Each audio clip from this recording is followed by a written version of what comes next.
Brody Whitehair, number 4, senior. Devontae Johnson, number 8, senior. Chris Wilson, 21, senior, Red Cat Beauty. Caraboda, number 3, junior. Dominic Fantasia, number 33, senior, owner of El Paso.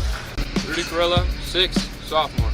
Cam Dinger, number 10, senior. Go Bears. Rock Martin, number 5, senior. Avon Jones, number 11, senior. Logan Canfield, number 2, senior. Trey Cumberledge, 81, senior. Jeffrey Calger, number 80, senior. Trevor Bigelow, number 55, senior. Caleb Arbogast, 50, senior. Go Bears. Tristan Ramsey, 74, junior. Deshaun Floyd, number 75, junior. Powers Dawson, number 60, senior. Back to back? Hunter Bigelow, number 51, senior. Javen Papali, number 59, junior. Tribal Chief. Quinn Atkinson, 70, senior. Go Bears. Lovocool Kalkini, 65, senior. Maximilian Fimcasero, number 40, senior, für das Vaterland.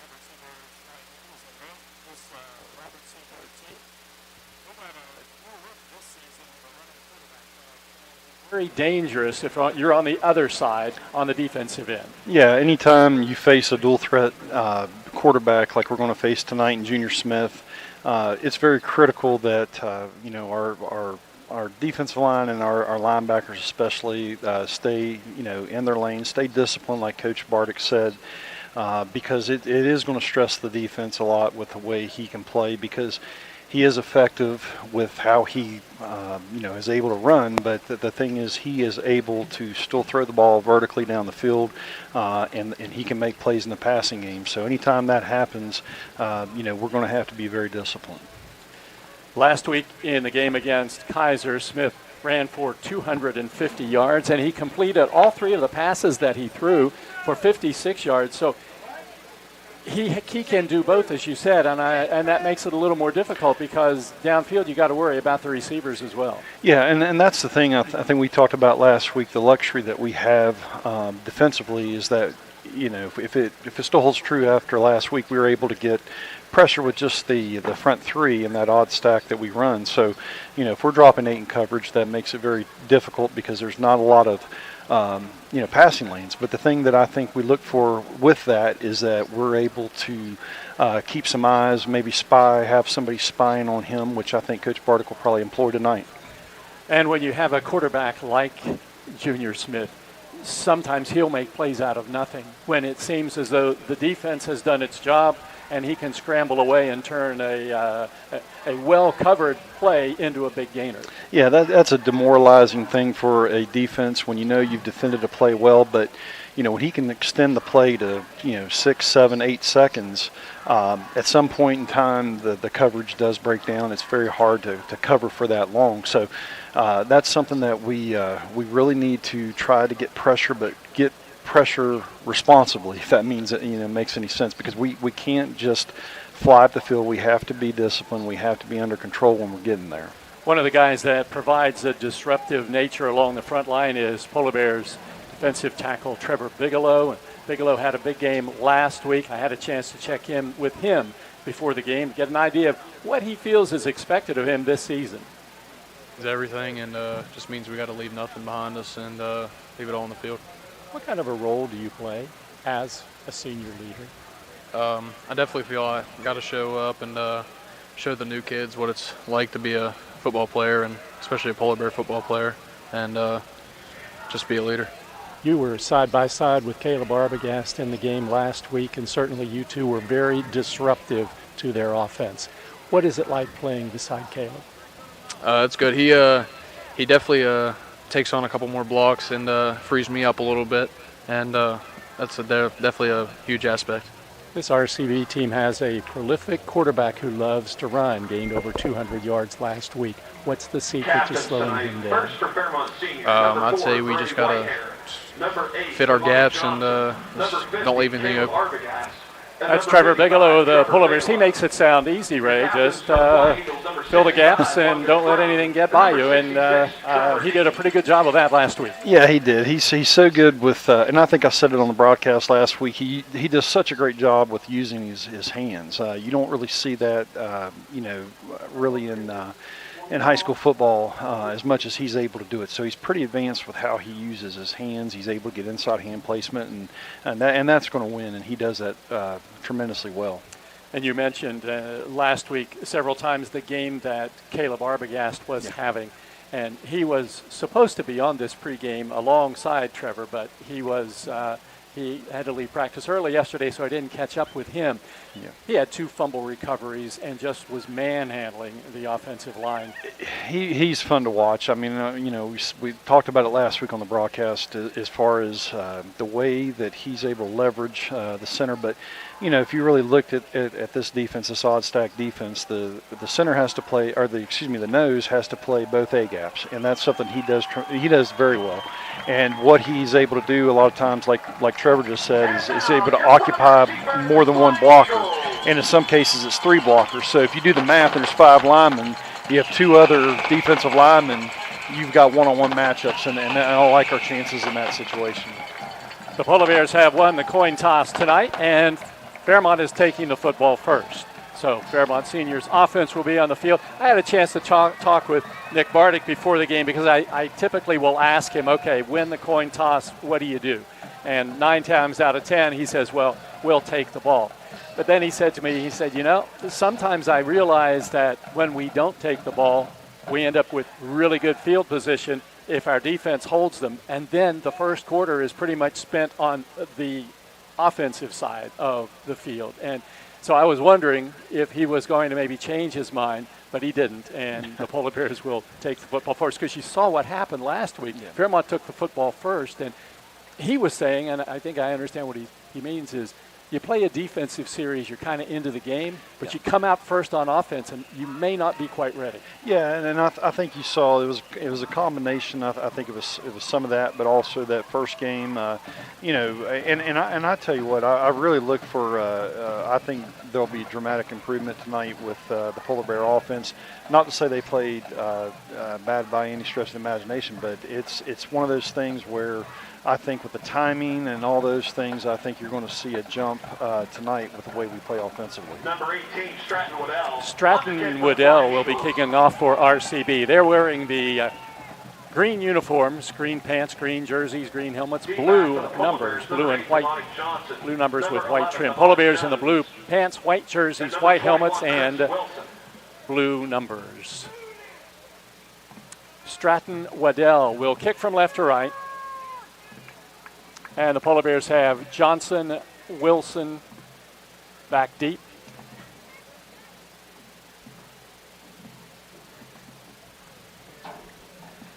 And we're just waiting for the officials to get the ball ready and put this game in the record books. The Polar Bears and RCB all-time series 18-11 in favor of Fairmont Senior. What happened last year? Well, it started out as quite a massacre on the Polar Bears side. It was 56-6 at halftime. And then RCB outscored the Polar Bears 28-0 in the second half, and Nick Bardick put the starters back in near the end of the game because it started to get a little bit close again. Stratton now ready to approach the ball from left to right.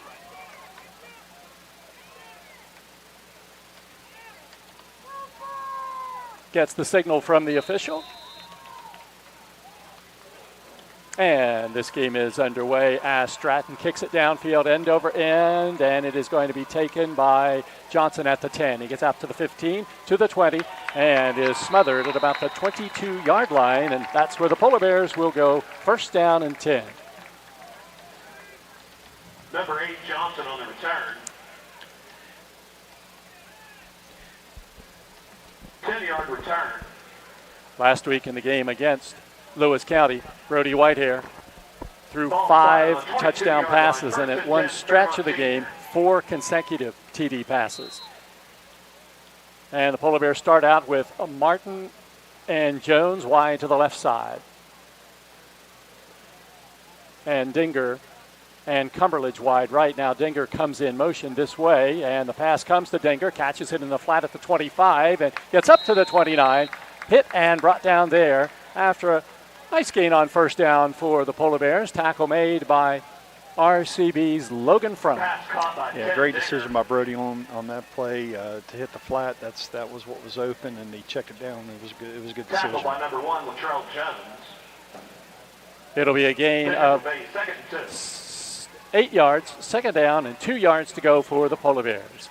Ball at the 29-yard line. And there's the handoff to Damani Johnson right up the middle. He gets the first down, and he sorts through tacklers and gets it up over the 35 to about the 36-yard line.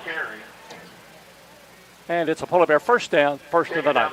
Yeah, great job by that left side of the offensive line, getting hat on hat, and inside zone play, a good sign.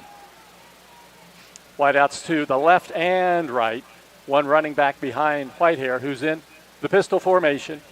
Line of scrimmage is the 36 in Fairmont territory. Whitehair back to pass. Lofts downfield, down the sidelines, and the pass is caught at the 22-yard line, and it's a big play for the Polar Bears as Trey Cumberledge comes down with the football deep in RCB territory, just inside the 20. Yeah, ran the vertical go route with Cumberledge there, and it was just a really nice blocked play by the offensive line as far as giving the protection he needed. 1st and 10, Fairmont senior from the 17-yard line. 57-yard pass play for Whitehair. Polar Bears get their second first down. It's first down and 10. The ball at the 18-yard line. Whitehair back to pass. Slant over the middle, and the pass is incomplete at about the goal line. Cumberledge couldn't hang on, and it'll bring up a second down and 10. I tell you, that was a laser. It was very well placed, just a very well thrown ball. Those windows really shrink and reduce here in the red zone, and that's a tight window. He hit it. Cumberledge had a touchdown last week, but it was called back. Polar Bears tried to get him one there. Second down, 10 yards to go. Handoff goes up the middle to Johnson inside the 15, the 10, the 5. He's into the end zone. Hits a Polar Bear touchdown. Damani Johnson takes it in, and the Polar Bears score and lead it 6-0. Yeah, I tell you, Jeff, on these 2 inside zone running plays they've had so far, really encouraging to see the hats on hats. Early on, you want to see if we're able to get those hats on hats, and we did that very well on that play. Extra point now for Cam Peschel. He'll kick it from right to left. The holder is Logan Canfield. Trevor Bigelow will be the snapper. And the kick will go from right to left. Peschel, perfect last week in the game against Lewis County. The snap is good, and the kick is up, and the kick is good. There's timeout on the field. 10:26 to go. First quarter from Clarksburg. It's the Polar Bears 7, RCB nothing on Fun 93.1.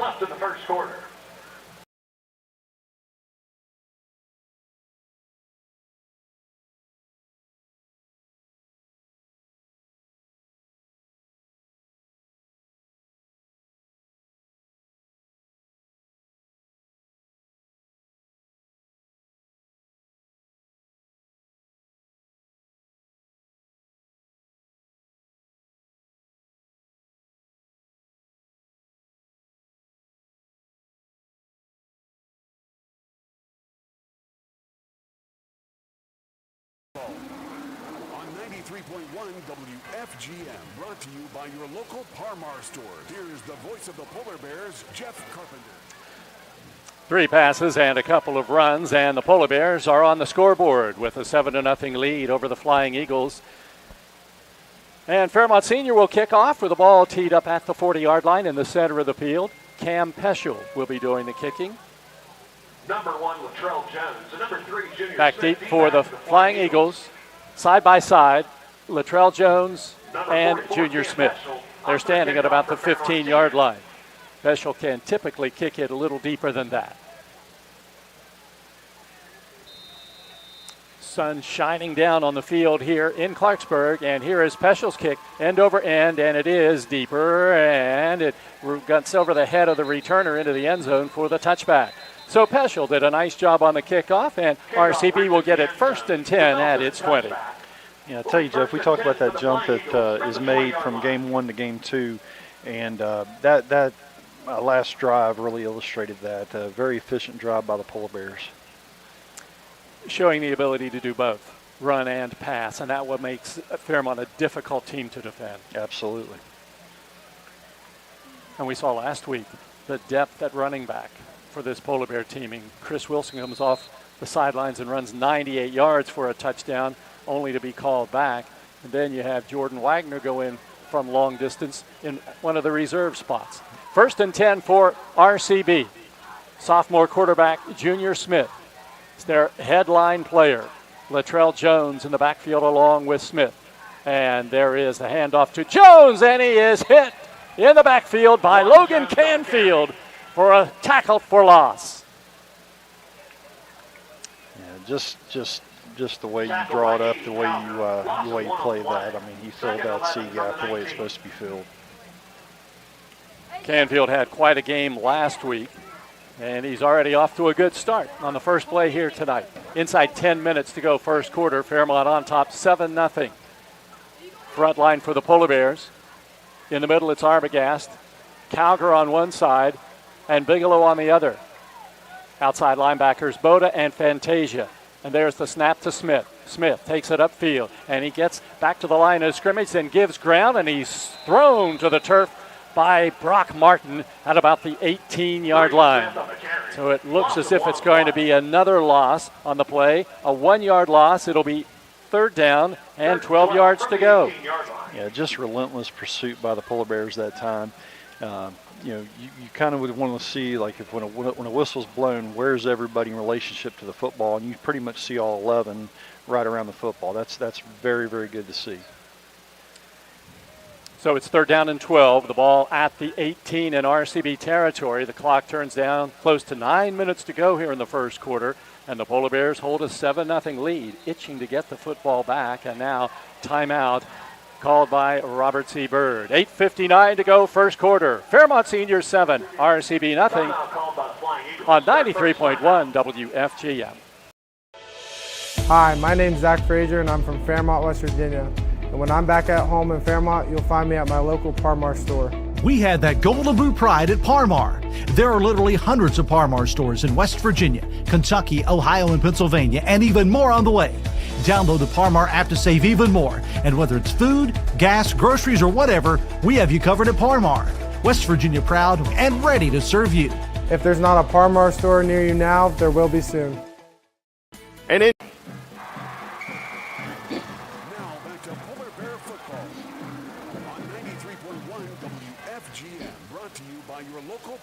store. Here's the voice of the Polar Bears, Jeff Carpenter.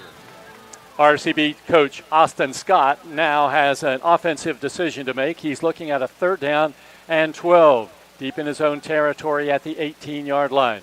Took a timeout to talk it over with his offense, and now they come to the line of scrimmage. Latrell Jones to the right of quarterback Smith. On a 3rd and long. Long count, trying to draw the Polar Bears offsides. Unsuccessful. And Smith now on a keeper in the backfield. Stiff arms one tackler, gets back to the line of scrimmage and over the 20 to the 22-yard line. Fantasia covers him up there, and it'll be a 4th down and long coming up for RCB. The ball set down at the 23-yard line, a gain of about 5 yards on the play. Yeah, great team defense by the Polar Bears that time. Fantasia did a good job of hemming him in and filtering him in to Brock Martin also. So just the way you want to play it. Punting situation. Dom Fantasia had a punt block in the first game. Stratton Waddell as the punter stands at his 10. The line of scrimmage is the 23.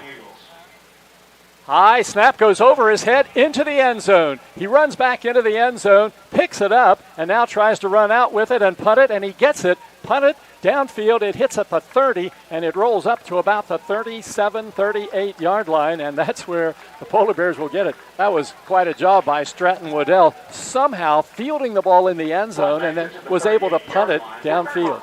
I'd tell you that was one of the most impressive things I've seen in a high school football game, because if you would have told me he got that off, I wouldn't have believed you.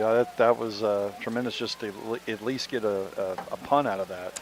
Because the snap wasn't just a little bit over his head. He didn't even jump for it because there was no way. He just started to turn and head to the end zone, and when he picked it up, he was almost out of the end zone and then managed to punt it away. So the Polar Bears get it. 7:56 on the clock here in the first quarter, leading 7-0, but it's still great field position at the RCB 38-yard line.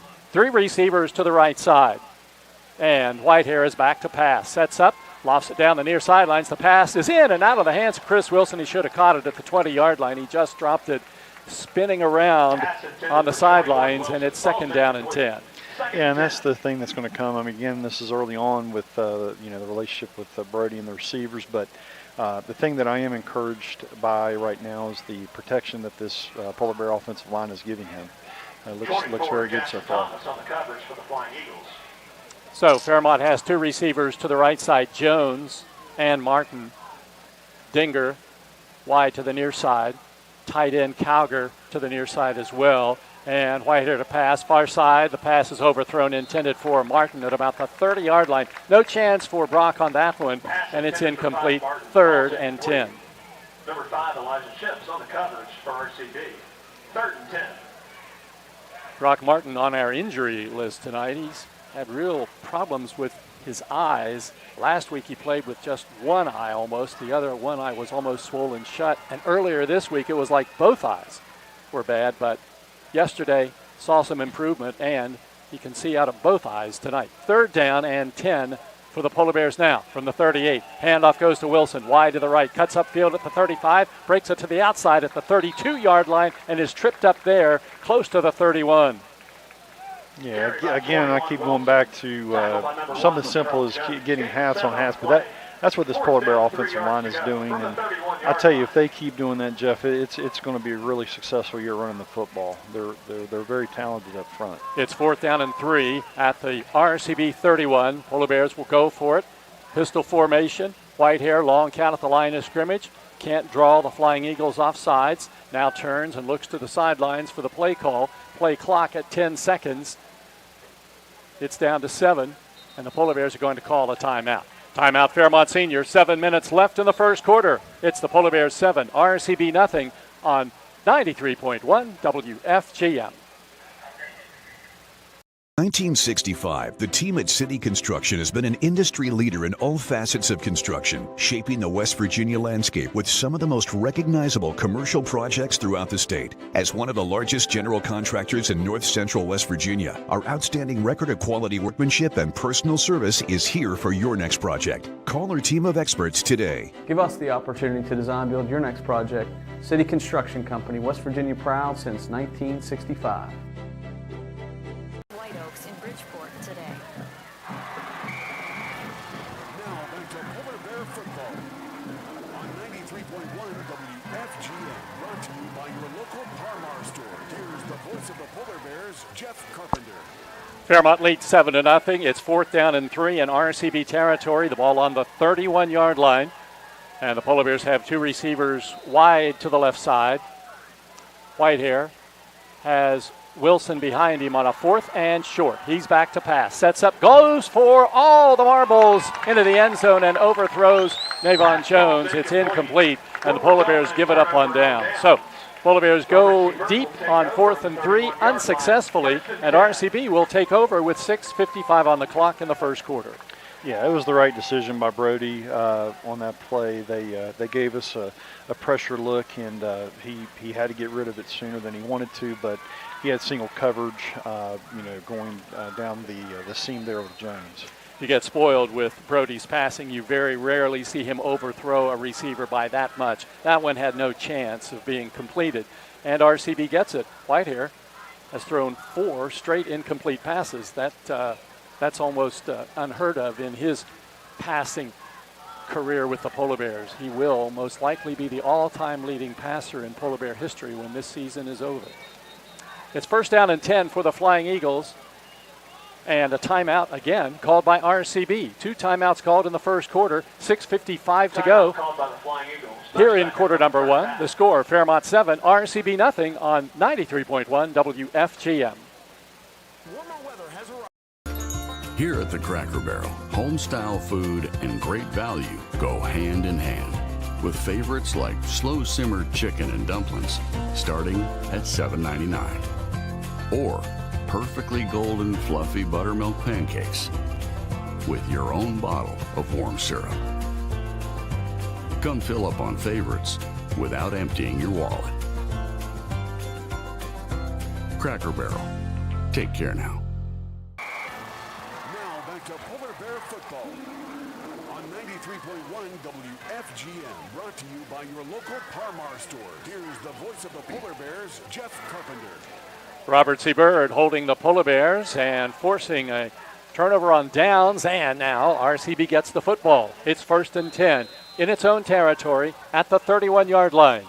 Junior Smith has a running back to his right, and quick pass near side, and it is caught at the 28-yard line, caught by Kobe Duarte, and he is hit and brought down behind the line of scrimmage at about the 30. Yeah, if you try to run the quick passing game or just, the bubble screen or what have you, you've got to get some perimeter blocking, and Johnson just did a great job of beating the blocker to get to make that play. Outstanding job. Damani Johnson on the defensive side making a strong play, and on the offensive side he scored the first touchdown of the game. It's second down and 11. The Polar Bears lead 7-0. The ball back at the 30. Smith this time hands it off to the left side, and maybe a yard before Arbogast brings down Latrell Jones. So it's going to be third down and 10. Yeah, nowhere to go, and just outstanding job by Arbogast with the leverage. He just, I think I mentioned last week, he reminded me of Chris Zorich. Those of you that know who I'm talking about know what I mean. And even I think he wore number 50, so it kind of just reminds me of the style he played, just really tough and stout. It's third down, 10. The ball at the Flying Eagle 31. Smith rolling to the left side. Calger's got him, and he breaks free at the 30 up to the 33-yard line, and finally brought down by Taryn Boda. Jeff Calger had him, looked like he was going to bring him down, but Smith is elusive, got free, but there was Boda to finish him off. Yeah, that's a teachable moment. They'll go over that in film. He was in great position to make a play, did everything right, just got to finish the play. Again, up to the 34-yard line, 3 yards on the game, and it's going to be fourth down. Short, and RCB sets up the go for it. The snap goes over the quarterback's head. He's hit behind the line of scrimmage, and he'll go down at about the 10-yard line. It was Trevor Bigelow applying pressure to Smith. I'm not sure why they were not in punt formation, but Smith, as the quarterback, took the high snap and was brought down at about the 12-yard line. Yeah, unless they were going to try a quick kick or... Yeah, that's what I was thinking. Maybe have the quarterback, because the Polar Bears have done that in the past, but in that situation, certainly a big defensive play for the Polar Bears. They have it at the 12-yard line, 4:53 on the clock, first down and 10 yards to go. White here with a running back on either side of him. He gives it to Johnson, breaks it to the outside at the 10, cuts in at the 5, he's into the end zone. It's a Polar Bear touchdown. Damani Johnson scores on a 12-yard touchdown run, and the Polar Bears lead 13-0. Yeah, Jeff, the game within the game, just showing the veteran quarterback that we have in Brody. They were overloading our left side, and to me it looks like he audible to the right side because it was a lighter box of personnel over there, and he did a great job of calling the run to the right. Peschel ready to attempt the extra point from right to left. Ball on the tee. The kick is up, and the kick is good. And there's timeout on the field with 4:47 left in the first quarter. It's the Polar Bears 14, RCB nothing on 93.1 WFGM. Extra point is good. Hi, this is Meredith Mayer from Fairmont, West Virginia, and when I'm back home, you can find me at my local Par-Mar store. We had that thundering herd pride at your local Par-Mar stores. We are over 200 stores strong and growing. Download the Par-Mar app for even more savings and sign up for the Par-Mar rewards card. Whether it's food, gas, or groceries, we have you covered. We are Marshall and we are Par-Mar stores. If there's not a Par-Mar store near you now, there will be soon. Here at the Cracker Barrel, home-style food and great value go hand in hand, with favorites like slow-simmered chicken and dumplings starting at $7.99, or perfectly golden fluffy buttermilk pancakes with your own bottle of warm syrup. Come fill up on favorites without emptying your wallet. Cracker Barrel. Take care now. Do something that you're not used to doing, or you try to outthink yourself sometimes, and sometimes it's better just to do what you're used to doing. I mean, it's sometimes what happens in the game of football.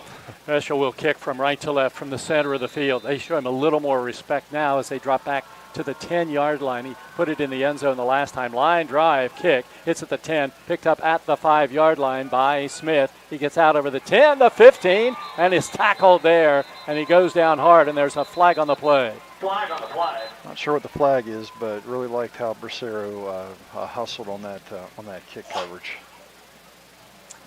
Smith tackled at the 18-yard line. The official standing over the football. The referee ready to make the call.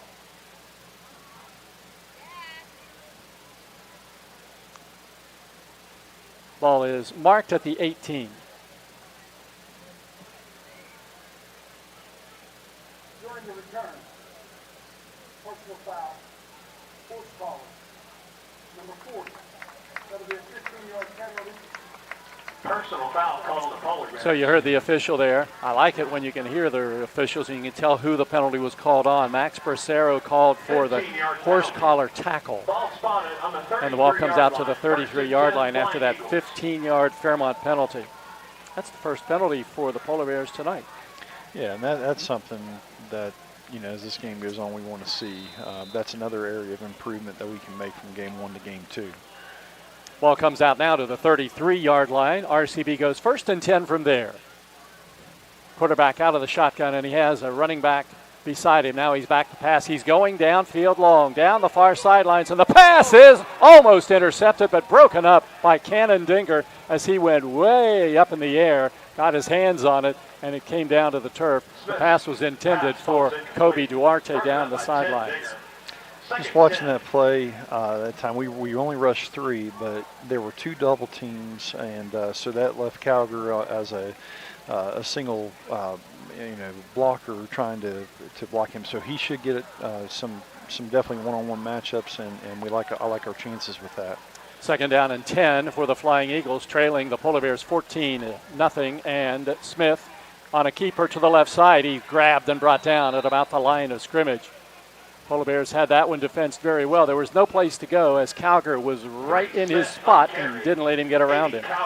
Tell you, Jeff, that was really fun to watch that time by Calgary. He played that he leveraged it. He played with his outside arm free, and just turned the ball carrier back in and made a phenomenal play. That's the way it should be done.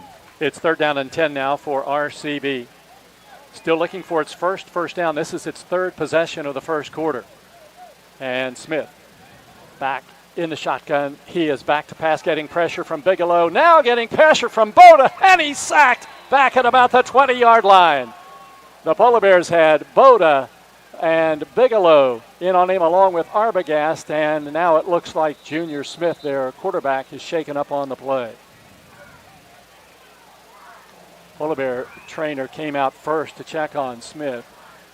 He had 3 guys coming after him, and he was sacked back at the 21-yard line, and now he's down.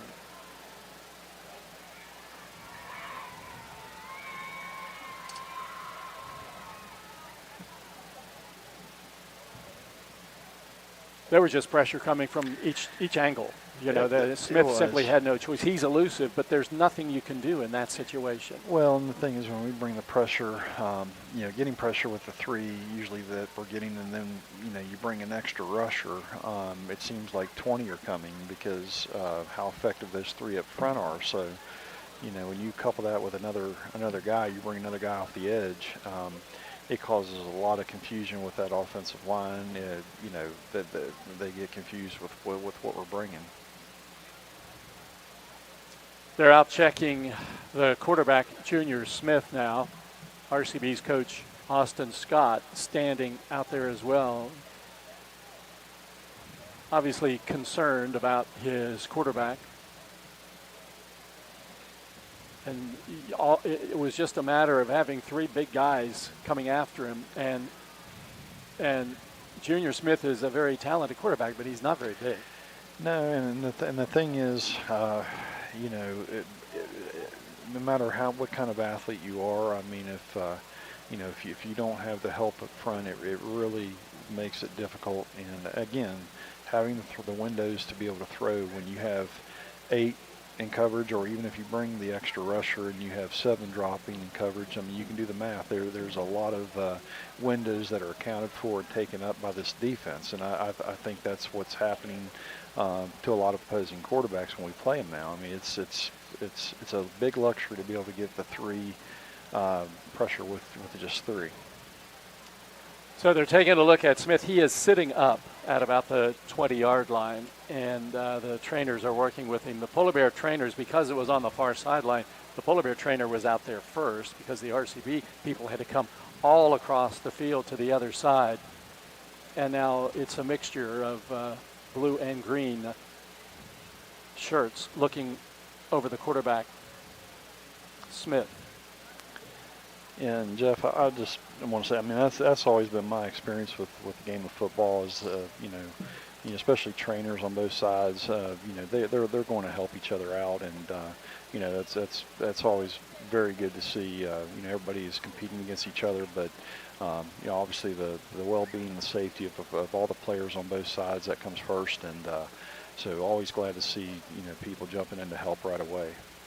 So they've taken his helmet off. He's still sitting there at the 20-yard line. We're going to take an injury timeout now with timeout on the clock. 3:43 to go in the first quarter from Flying Eagle Stadium in Clarksburg. The score, Fairmont Senior 14, RCB nothing on 93.1 WFGM. I'm Keith Powell, and going on right now is my Keith Says Yes Fest. I'm saying yes to lowering your payments, yes to your trade-in, regardless of condition, miles, even if you're still making payments. My Keith Says Yes credit approval process helps me say yes, you're approved. So if you want new Chevys, yes. New Fords, yes. Lifetime warranty, yes. Come see me, Keith Powell at Yes Chevy in Hurricane and Yes Ford in Huntington. When it comes to vaping, the truth can get clouded. So let's make it clear. Vaping is not safe for you. Because vaping can put microscopic particles into your lungs and dangerous things like metals into your body. And nicotine, which can harm a person's brain development through their mid-20s. With appealing flavors, high nicotine levels, and lots of promotion on social media. Many kids think vaping is harmless, but it's not. So talk to your kids about the risks of vaping. Because when you talk, they hear you. Learn more at underagedrinking.samhsa.gov. Now back to Polar Bear football on 93.1 WFGM, brought to you by your local Parmar stores. Here's the voice of the Polar Bears, Jeff Carpenter. RCB's outstanding quarterback, Junior Smith, being helped to the sidelines. He is now out of the game. It's a 4th down situation, and punting coming up now for the Flying Eagles. Stratton Waddell, who saw the earlier one sail over his head into the end zone, is back to punt now. The line of scrimmage is the 21-yard line. Good snap. Punt is away. High punt, and it hits the 50, then takes a lateral roll, then an RCB roll inside the 45 down to the 43-yard line, and that's where Fairmont Senior will go, 1st and 10 with 3:22 to go in the first quarter. watching Smith come off the field, it was almost as though he was just hit really hard. Didn't seem to be favoring a knee or an ankle or a leg, but it was just very slow in coming off the field. Yeah, and but it was encouraging to see him get up on his own power. I mean, obviously with some help, but I mean, he was able to walk, and that was encouraging to see. 3:22 on the clock. The Polar Bears have the football at their own 43, leading 14-0. 3 receivers to the left, 2 to the right. That means it's an empty backfield, and Whitehair to throw down the far side. Caught beautifully by Dinger at the 35. Sidesteps a defender at the 30. Heads to the sidelines at the 25. He's at the 20. He's at the 10. He's at the 5. A flag comes down, and Dinger goes down at the 1-yard line. 10 Dinger on the reception. Flag is down at about the 16-yard line, and that's most likely where the penalty is going to be assessed from. I'm guessing the penalty's coming against the Polar Bears, and it most likely will take the ball back to about the 26. Yeah, and you also see, on that play, Byrd able to move the safety a little bit with his eyes and then hit Dinger in the seam, and really, really great decision. Waiting for the call from the official. We heard personal foul, then he stopped.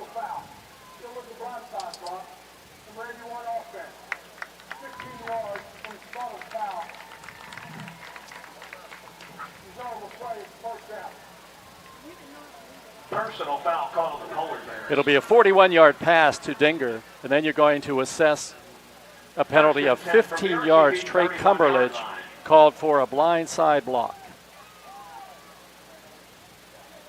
But still, big play for the Polar Bears. And a first down. The ball down at the 31-yard line. And back to pass is Whitehair. In the pocket, he sends it into the end zone. The pass is caught. It's a Polar Bear touchdown. Navon Jones catches the TD pass from 31 yards out. And the Polar Bears strike again and lead it 20-0. And I'm going to go back to this offensive line. When you run a double move like they just did with Jones, you have to have the time to do that. And this Polar Bear offensive line is protecting very well so far. Cam Peschel ready to attempt another extra point. The ball is on the tee. The kick is up, and the kick is good. Timeout on the field. 2:56 to go. First quarter from Clarksburg. Fairmont Senior 21, Robert C. Byrd nothing on 93.1 WFGM.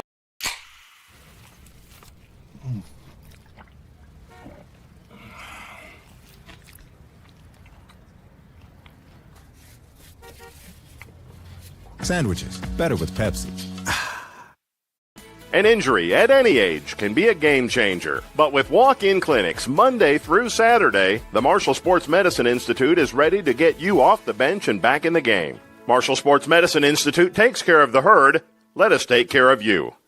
I'm Keith Powell, and going on right now is my Keith Says Yes Fest. I'm saying yes to lowering your payments, yes to your trade-in, regardless of condition, miles, even if you're still making payments. My Keith Says Yes credit approval process helps me say yes, you're approved. So if you want new Chevys, yes.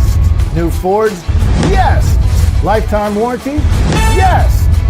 Come see me, Keith Powell at Yes Chevy in Hurricane and Yes Ford in Huntington. Tonight, perfect evening. Temperatures have dropped into the mid-70s now. And the Polar Bears will kick off from right to left. Peschel tees the ball up in the center of the field.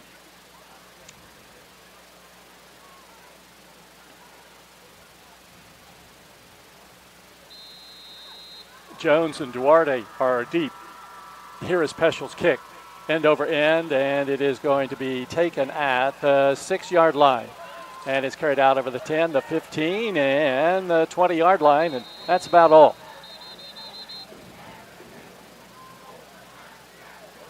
Yeah, I keep saying, Jeff, I mean, people overlook special teams throughout a season, I think, and I'm telling you, this is going to pay dividends. I mean, the way that we cover on these kick coverage teams, it's impressive, and I think in a close ball game, it's really going to be a field position. It's going to be a tremendous help to field position during these critical games that are going to be upcoming.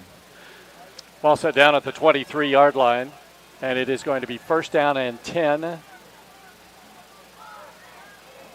And Latrell Jones running the team at quarterback now, takes the snap, runs it up the middle, and is upended as he takes it up to about the 29-yard line. Brock Martin makes the tackle for the Polar Bears. One Jones on the run. Pick up a 6 yards. 2nd and 4. From the 5-yard gain. Going to bring up a 2nd down. Give him 6, make it 2nd and 4 yards to go. Latrell Jones, senior, 5'10", 160. He was the running back alongside Smith in the backfield. Jones takes the snap again, tries to go wide to the left, and he is nailed at about the line of scrimmage. Polar Bears had that one well covered, and it's going to be 3rd down and about 4 yards to go. Yeah, just really nice job of leveraging that time and, playing gap responsibility up front by Ramsey and Bracero at that time. It's just really nice job. This is the first 3rd and short play that RCB has had tonight. It's 3rd down and 3. They have the ball at the 30. They need to take it to the 33 in their own territory for a 1st down. They shift the running backs. The quarterback is in the shotgun, and that's Jones. Jones takes the snap, running this way, gets to the line of scrimmage, and that is it. Really stopped there as he hit the 30. Then he hit 3 white jerseys and came down. Yeah, that 3rd down defense is always, Coach Bardick is always dangerous in those situations because he comes up with those creative blitzes to get a little added pressure in those situations, and did a nice job on that play with the call. Game clock down to a minute to go in the opening quarter. The Polar Bears have a 3-touchdown lead. Punting situation for Stratton Waddell. Stands inside his 20. The line of scrimmage is the 30. Canfield set to return for the Polar Bears, and flag at the line of scrimmage. And the Polar Bears offsides. That'll give, no. I saw the offside signal. I just assumed Polar Bears, but let's be sure. And it is offsides against the Polar Bears. So, offsides penalty gives them a 1st down. That's one of those, you just shake your head. Yeah, those are the tough ones for coaches. I mean, they're going to be talking about that in practice. I mean, those are situations you should be getting off the field. You should be getting the ball back to your offense, and now we're extending the drive and giving them life. So, those are things that we have to get corrected. An offsides penalty on a 4th and 3. RCB gets its first down of the night. Clock down to 36 seconds to go. 1st quarter. Polar Bears up 21-0. Ball comes into the hands of Latrell Jones in the shotgun, and he'll run it off the left side, and he gets back to the line of scrimmage, and that's it. One Jones on the carry. The key ingredient to being a great defense is pursuit. And, again, I mentioned earlier the time that the whistle's blown. Where are people in relationship to the football? And you just see a lot of white jerseys where they're supposed to be. They are around the football, and when that happens, it's very difficult to move the football. Trevor Bigelow on that one, and that's the end of the 1st quarter from Flying Eagle Stadium in Clarksburg. It's Fairmont Senior 21, RCB nothing on 93.1 WFGM. Hey everyone, it's time. Hi, my name's Zach Frazier, and I'm from Fairmont, West Virginia. And when I'm back at home in Fairmont, you'll find me at my local Parmar store. We had that Golden Boot pride at Parmar. There are literally hundreds of Parmar stores in West Virginia, Kentucky, Ohio, and Pennsylvania, and even more on the way. Download the Parmar app to save even more. And whether it's food, gas, groceries, or whatever, we have you covered at Parmar. West Virginia proud and ready to serve you. If there's not a Parmar store near you now, there will be soon. An injury at any age can be a game changer. But with walk-in clinics Monday through Saturday, the Marshall Sports Medicine Institute is ready to get you off the bench and back in the game. Marshall Sports Medicine Institute takes care of the herd. Let us take care of you.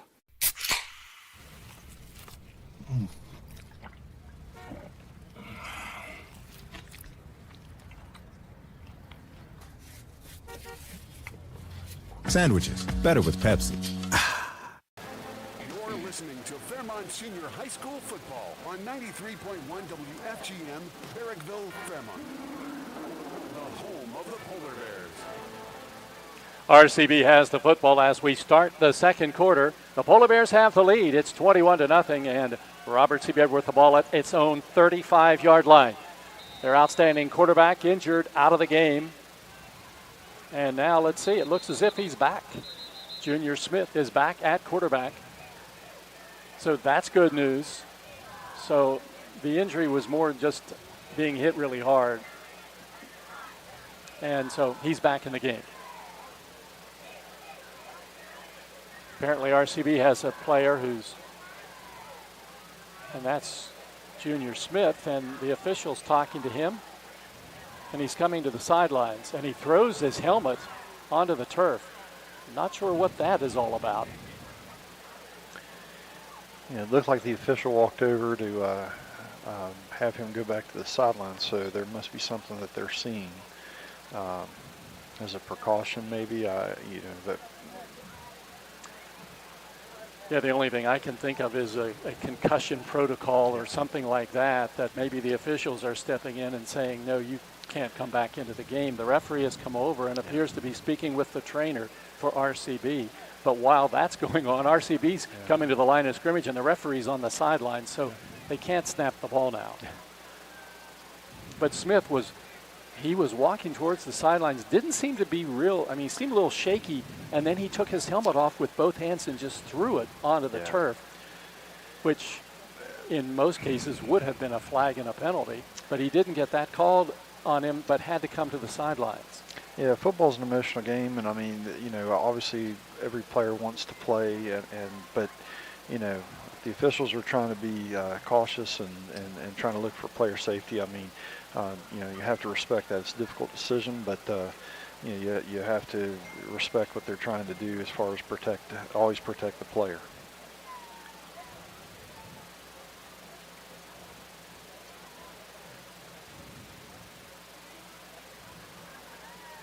So Junior Smith not coming back into the game, and he comes to the sidelines, helmet not with him now, and it's going to be 2nd down and 10 for the Flying Eagles. This will be the first play of the second quarter. The Polar Bears have a 21-0 lead. Latrell Jones running the team at quarterback, takes the snap and just runs with it up the middle, and he is hit and he's going down. That was Hunter Bigelow who hit him first, and there's no gain on the play, and it's 3rd down and 10. When you run the quarterback like they do right there, just with a design run, it gives you numbers in the run game. It gives you a competitive advantage from blocking point of view, but the Polar Bears just were too stout playing at the point of attack for them to take advantage of that. So now it's 3rd down and 10, 11:30 on the clock. We're in the second quarter, and the Polar Bears have had a very successful opening quarter here with a 3-touchdown lead, and RCB's only first down came on a Polar Bear offsides call. Now it's 3rd and 10 from the 35, and this time the ball is handed off, and it's taken back to the line of scrimmage, and that's about all. Maybe the 36-yard line.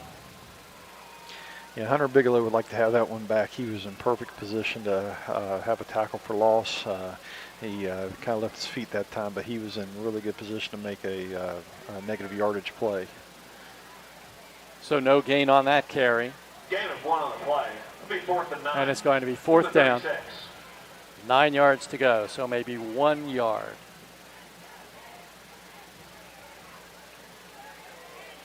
And a punting situation for Waddell, who's got a loose leg right now. High snap, brings it down, punts it away, and this is a nice floating punt, and Canfield sees it go over his head, and then it rolls down inside the 5. Will it get in the end zone? It does. It somehow managed to roll into the end zone, and it's going to be a touchback. That one seemed like it should have been down. If I'm the punter's dad, I'm not very happy. Yeah, it looked like it was one that if they would have kept pursuing the football, they would have had a chance. But it just, like you said, they just let it trickle into the end zone. And I was a punter's dad. I guess maybe that's why I look at it that way. So it's going to be 1st and 10 for the Polar Bears. 10:18 on the clock at the change of possession. Fairmont Senior has pretty much had its way offensively. 3 touchdowns in the first quarter. 2 on the ground and 1 through the air. Running back behind Whitehair now on a 1st and 10 from the Fairmont 20. Whitehair looks to the sidelines. Now takes the snap, hands it off to Chris Wilson. Cuts inside a block. He gets to the 30. He's at the 35. Flag is down as he takes it over the 35, close to the 40-yard line. But a flag was thrown at the 26. Carry 21 Wilson, tackled by number 2 Kobe Duhart. Flag on play.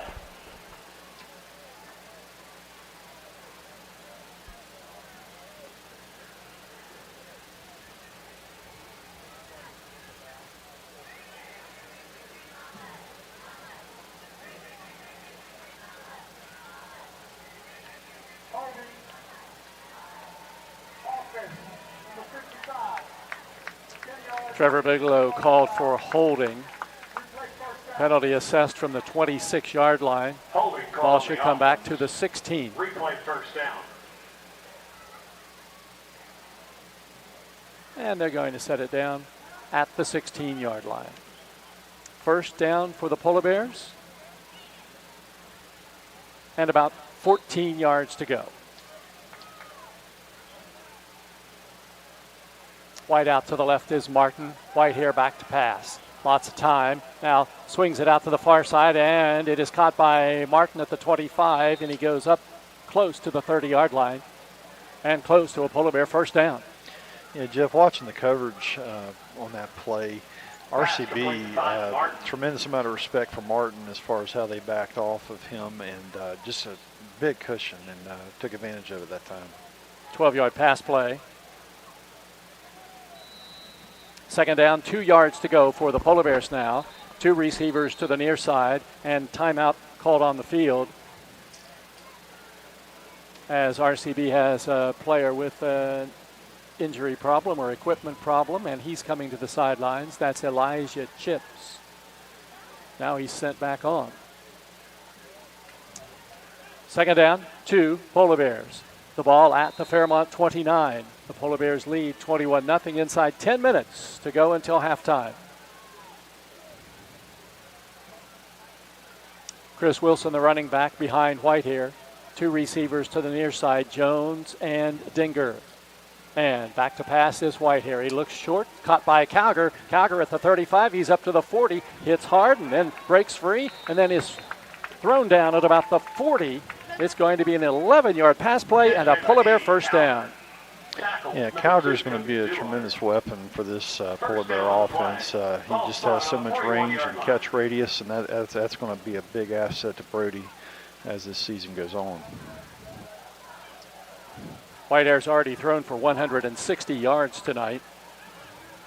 And it's first down and 10. The ball at the Fairmont 41-yard line. This time the ball is handed off. No, Whitehair keeps it.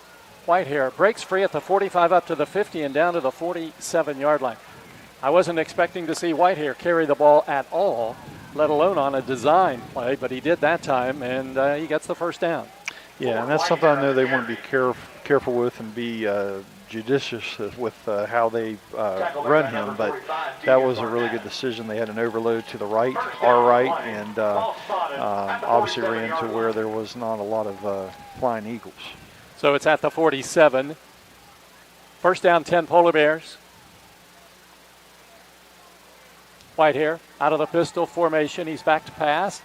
Down the far sidelines, and the pass is caught along the sidelines, and is it going to be complete? And it is a completed pass along the far sidelines. Cowker hangs on to it and stays in bounds. And it's going to be a first down for the Polar Bears down at about the 27-yard line. It'll be a 20-yard pass play. Yeah, that Polar Bear offensive line is giving tremendous time. You can't do that with Brody. He's got way too much time to sort things out. He's 7 for 11 passing and hands it off now to Wilson, coming wide to the near side. He's at the 25, the 20. He's at the 15, the 10, the 5. He's into the end zone. It's a Polar Bear touchdown. Chris Wilson carries it in from 27 yards out, and the Polar Bears score again and lead it 27-0. Fun to watch that play, Jeff. When you look at a stretch play, which that was on that play, Trevor Bigelow did something that's very difficult to do. Typically, you get lateral movement, but also to get vertical push and vertical movement up the field as he was doing. That was just an excellent push and excellent job by Bigelow on that play. Peschel comes in now to attempt the extra point. He'll kick it from left to right for the first time tonight. Ball down, kick up, and the kick is good. 8:45 to go, second quarter. It's the Polar Bears 28, Robert C. Byrd nothing on 93.1 WFGM. Polar Bears 28, Flying Eagles 0. City National Bank, where you can purchase or refinance your home with the no down payment Champion Mortgage. No down payment, no private mortgage insurance, no kidding. Visit your local branch to get started today. City National Bank, member FDIC, equal housing lender. To learn more, log on to mortgage.bankatcity.com.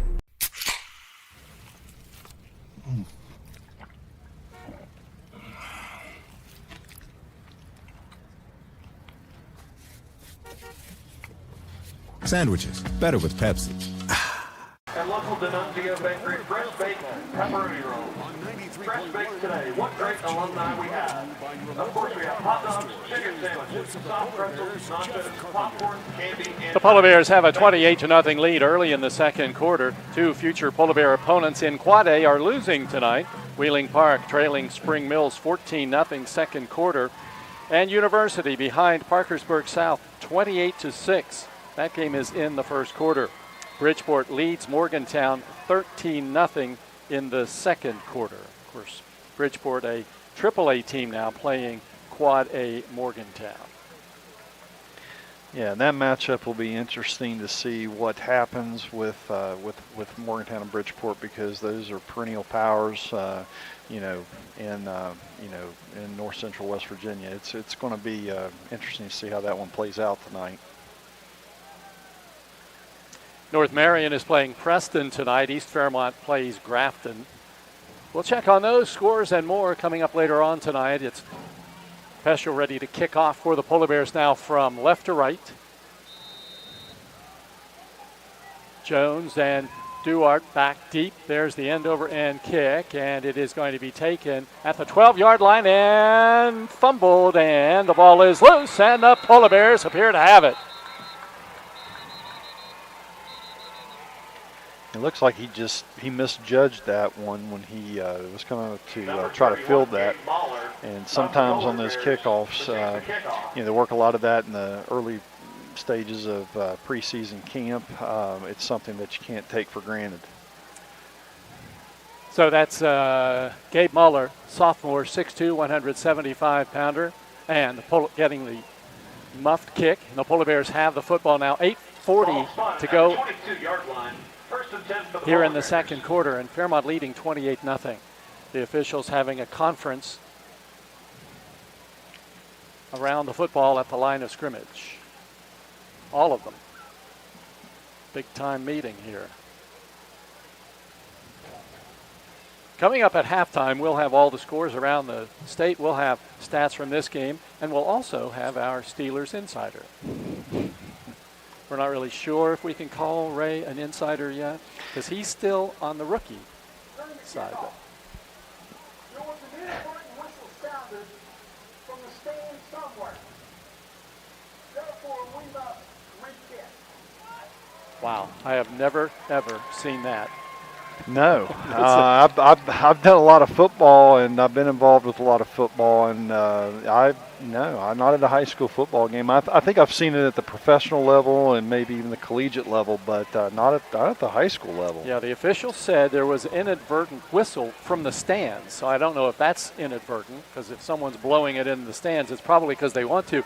But because of that, they're doing the kickoff over again, and whether that had anything to do with the play, I mean, a returner heard a whistle. He was just going to throw the ball down on the field. Right.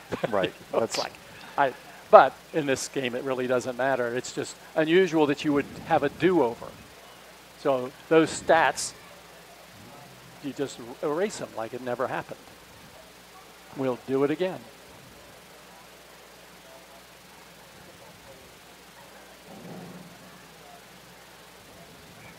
And you and I were involved in this high-level discussion, and I lost my place. I can't remember what it was we were talking about. But anyway, we'll have a chance to catch up on that at halftime.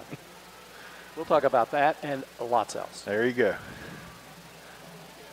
So here we go. Peschel ready to kick off again from the 40-yard line, and this is end over end and short, and it is going to be taken and fumbled again at about the 17-yard line, taken out over the 20 up to the 22, and it'll be 1st and 10 for RCB from there. That was Elijah Chips on the return for the Flying Eagles, and with 8:34 to go on the clock, it'll be 1st and 10 RCB. Number 5, Elijah Chips on the return for the Their Flying Eagles. new quarterback Latrell Jones replaced Junior Smith, who was injured. 23-yard line. 1st and 10, RCB. Tried to return, and the officials sent him back to the sidelines. And that's something I've never seen. So we're in one half. You and I, who have combined for a number of high school games, I think I got you. I might be on the positive side with you on that one. Little bit. You and I have never seen that. No, I have not. We've had two things we've never seen, and we're still early in the second quarter. Yep. So 1st down and 10 for RCB. The ball at the 23-yard line. Deep handoff, and there is Canfield right in there on the running back who has no place to go. And he just gets up slowly as he heads back to the huddle. Yeah, just great team defense. It's what you want in Coach Bardick's defense, how he runs it. You want the guys up front occupying blockers and letting the guys behind them be able to fill the gaps, and that's what Canfield does, and he does that so well. He just did it on that play. So now it's going to be 2nd down and 11 yards to go. And there's a deep handoff and a tackle for loss back inside the 20. Trevor Bigelow in on the tackle for the Polar Bears, as that time they had Isaac Barksdale carry the football for the first time, and he's going to get a loss back to the 18-yard line. Yeah, no chance. They were trying to run a perimeter stretch play to the boundary. When you do that, you've got to get a little seal to the with the defensive end, and no chance on that play. So now we're back to 3rd down and about 14 yards to go. The football at the 18-yard line.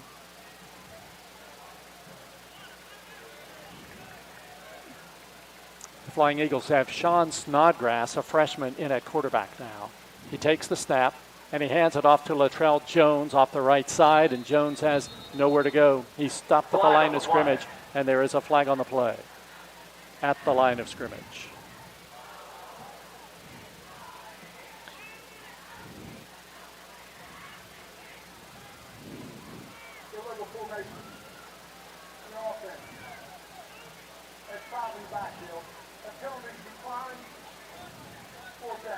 So you heard the call from the referee, maybe heard that. Illegal formation, RCB, declined by the Polar Bears, brings up 4th down and about 14 yards to go.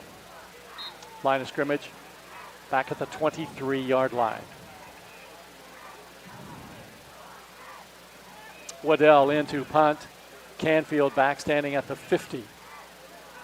Waddell stands at his 5-yard line.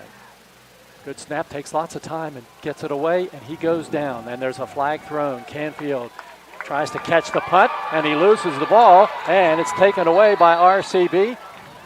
Let's see.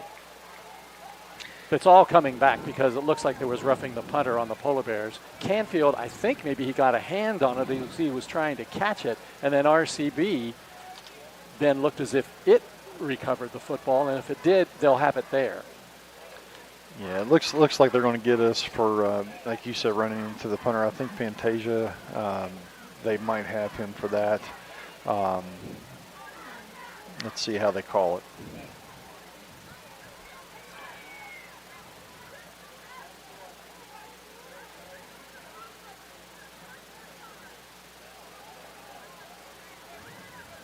Waiting for punt on the play, picked up by number 5, Elijah Chips. Ball spotted on the 44-yard line. So because he did muff the punt, Canfield didn't control it but did get a hand on it, and then it was recovered by RCB at the 44-yard line. Let's see, that's where the ball is put down, so it's going to be 1st and 10 Flying Eagles from there. At the Fairmont 44, this is the first time that RCB has crossed the 50 tonight.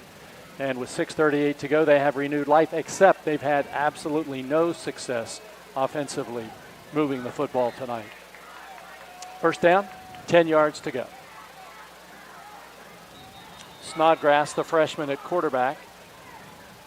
And now there is a mix-up at the line of scrimmage, and a timeout is called by RCB.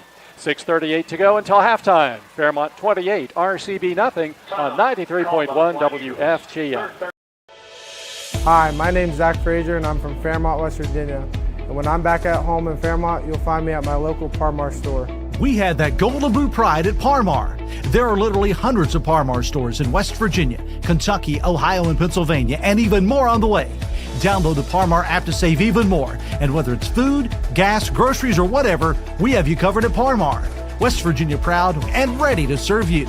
If there's not a Parmar store near you now, there will be soon. By the NCUA.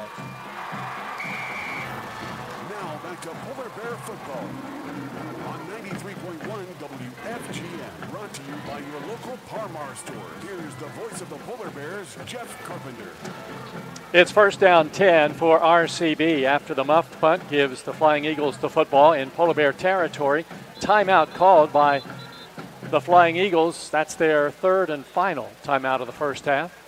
Their quarterback, Sean Snodgrass, 5'7" freshman. Yeah, that's a tough position to be in, to be a freshman quarterback going against a defense like this Polar Bear defense. First down, 10 yards to go. In motion comes Calvert. Calvert gets the handoff, and then he is hit behind the line of scrimmage, and he's going down back at about the 48-yard line.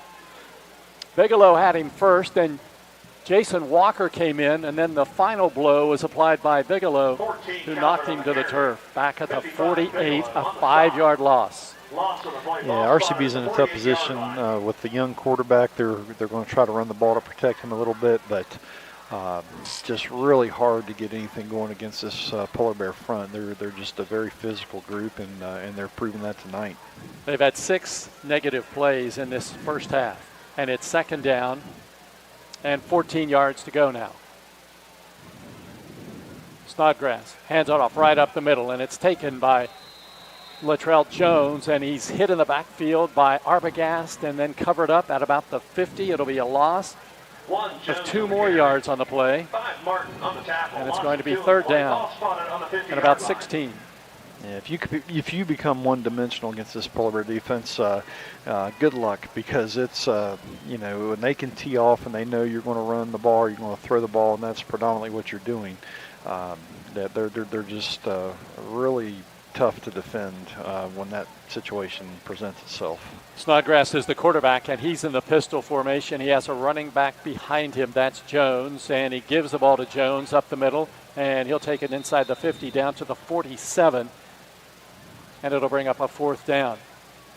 If you happen to be watching this game and you're looking at a number 26 and you're trying to figure out who's 26, well, that's Jordan Wagner, who forgot his jersey and had to pick a number that's not being worn, and that was number 26. Fourth down coming up at about 13 yards to go. And Waddell will be punting again, stands at his 40. Johnson back, and this punt is away, and it heads towards the goal line, and it's picked up on the hop by Johnson out over the 10, the 15, the 20, the 25, the 30, the 35, the 40, and then is run out of bounds. I think most people thought it was just going to roll towards the goal line, and Johnson went against what you're always told, and he scooped it up at the 5 and then went down the sidelines. Yeah, it's kind of that no man's land where you're not sure exactly what to do, but sometimes big plays come as a result of that. Just nice to see on that play that the Polar Bears were very careful about any blocks in the back. Ball is at the 45 in Fairmont territory. Change possession. 4 minutes, 18 seconds to go in the second quarter, and the Polar Bears have a 28-0 lead. 2 receivers to the near side. Jones and Dinger and Whitehair to pass, and he hits Jones. He catches it behind the line of scrimmage, gets up to the 45, then to midfield, then gives ground, and he's still fighting for yardage as he takes it on the other side of the 50 and goes down at the 49. A lot of effort for 6 yards, and it's going to be 2nd and 4 for the Polar Bears. Yeah, you like to see that. I mean, not only the blocking on the perimeter, but to see the physical nature that was on that play. Just like to see that we're trying to go north and south instead of just east and west. I like to see that. 2nd down 4 for the Polar Bears on that 6-yard pass play. Whitehair has now thrown for 186 yards tonight. 2nd down 4 from the RCB 49. One running back behind Whitehair. And Brody back to pass. Down the middle, the pass is caught by Martin at the 10, takes it down inside the 10 to the 5-yard line, and he's brought down there. Brock Martin catches the pass from Whitehair in the center of the field, and he goes down to the 5. Yeah, just well thrown ball, well executed play. Again, that's Martin down the seam, and then that's been a really good play for the Polar Bears tonight. 44-yard pass play puts Brody up to 230 passing yards in the first half. 1st down. Goal to go at the 5. Whitehair to pass. Into the end zone, and the pass is caught. It's a Polar Bear touchdown. Cannon Dinger in the corner, in the darkness, reaches up with both hands, brings it down, and the Polar Bears score again and lead it 34-0. Yeah, I would mention it several times last year about Dinger's ability to high point the ball, and that time that was evident. That was just very well executed by Dinger, going up to get that ball at its highest point. 5-yard touchdown pass. Peschel to attempt the extra point from left to right. Attend our RCB Athletic and Academic Monthly Booster Meetings. Next meeting is Sunday, September 29th at 6 p.m. at RCB Cafeteria. Please join us. Health and ideas. The voice of the Polar Bears, Jeff Carpenter. Last 4 pass completions by Brody Whitehair, Jeff Calger, Nevon Jones, Brock Martin, Cannon Dinger. 4 different receivers on 4 straight pass plays. Love to see it, because that's something that keeps all those guys involved, but it just makes us so hard to defend when you're able to do that and you're able to spread the ball around. Yeah, you just don't know where to go, where to roll your coverage to.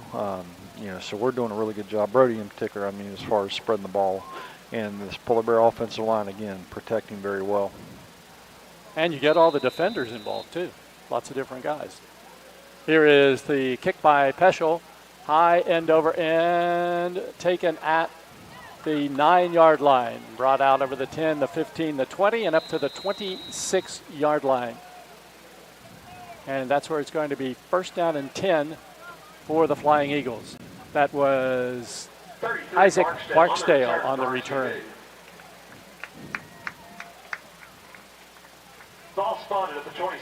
Fairmont's playing some different people in the lineup now. Javen Papali along the front line, along with Apanowitz and Bracero.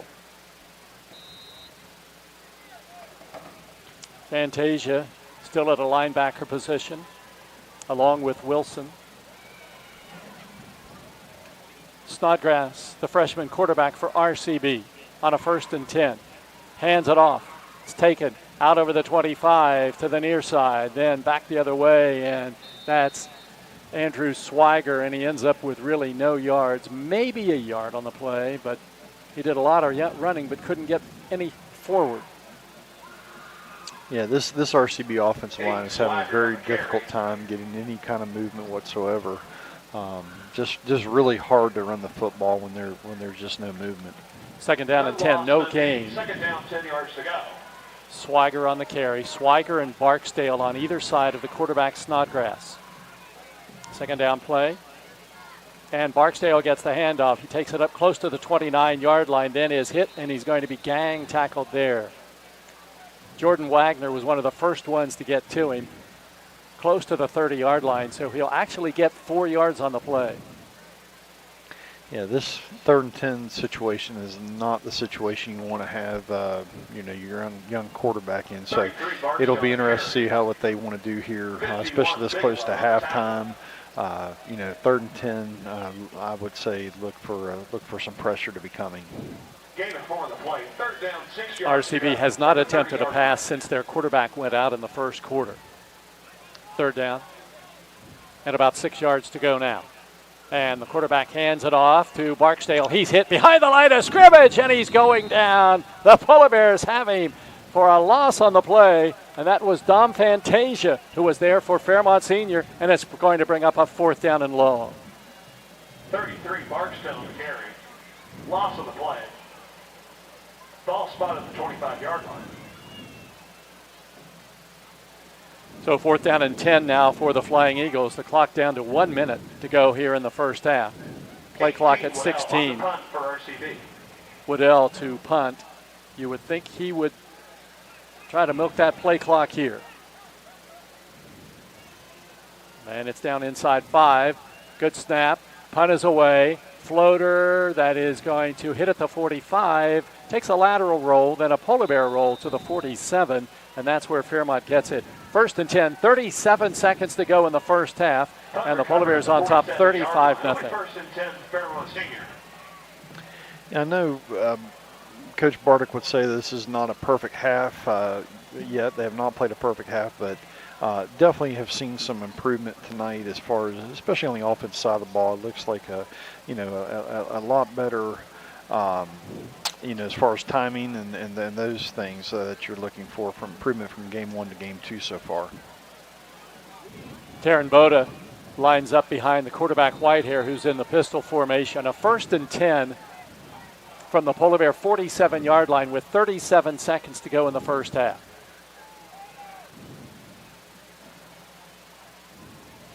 Good snap.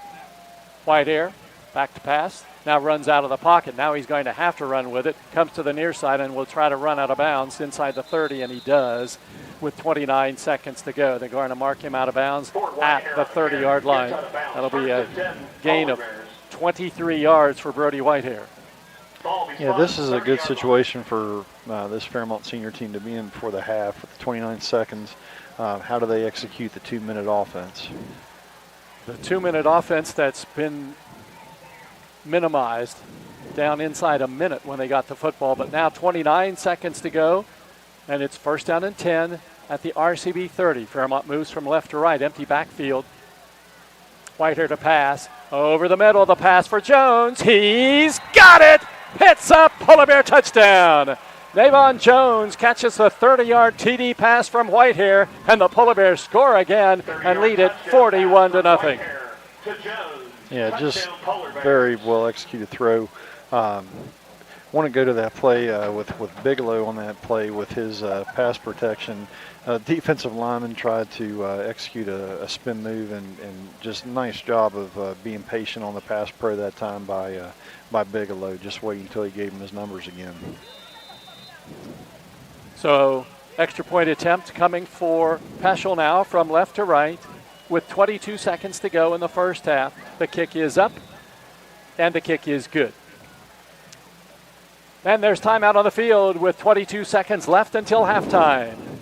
The score, Fairmont Senior 42, RCB nothing on 93.1 WFGM. 1965, the team at City Construction has been an industry leader in all facets of construction, shaping the West Virginia landscape with some of the most recognizable commercial projects throughout the state. As one of the largest general contractors in north central West Virginia, our outstanding record of quality workmanship and personal service is here for your next project. Call our team of experts today. Give us the opportunity to design build your next project. City Construction Company, West Virginia proud since 1965.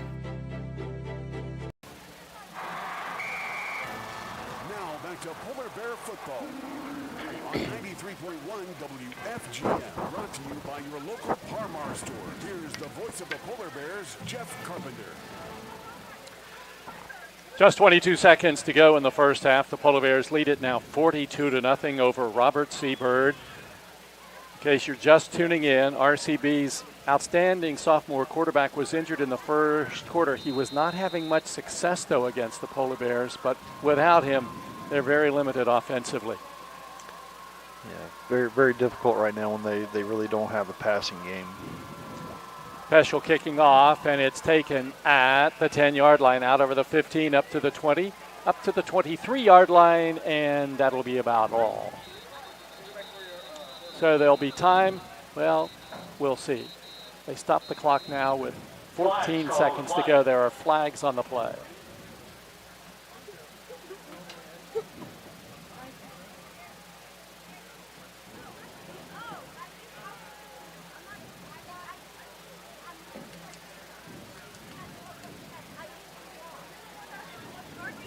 Two flags, different parts of the field.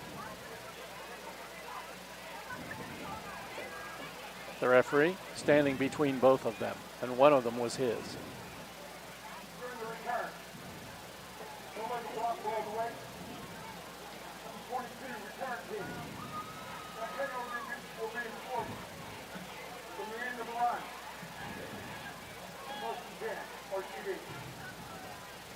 So 2 flags, 1 call. And a penalty against RCB. Illegal block. Not going to matter because there's just going to be 1 play run, and that'll be halftime. A delay in spotting the ball. Now the officials are calling in reinforcements.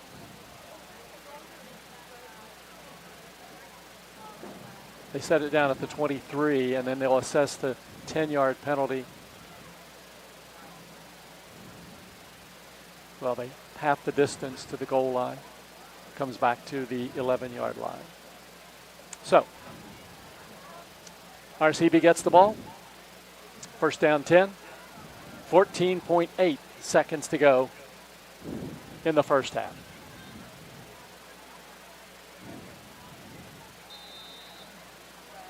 Snodgrass, the quarterback, takes the low snap, takes a knee back at the 6-yard line, and that will be the final play of the first half.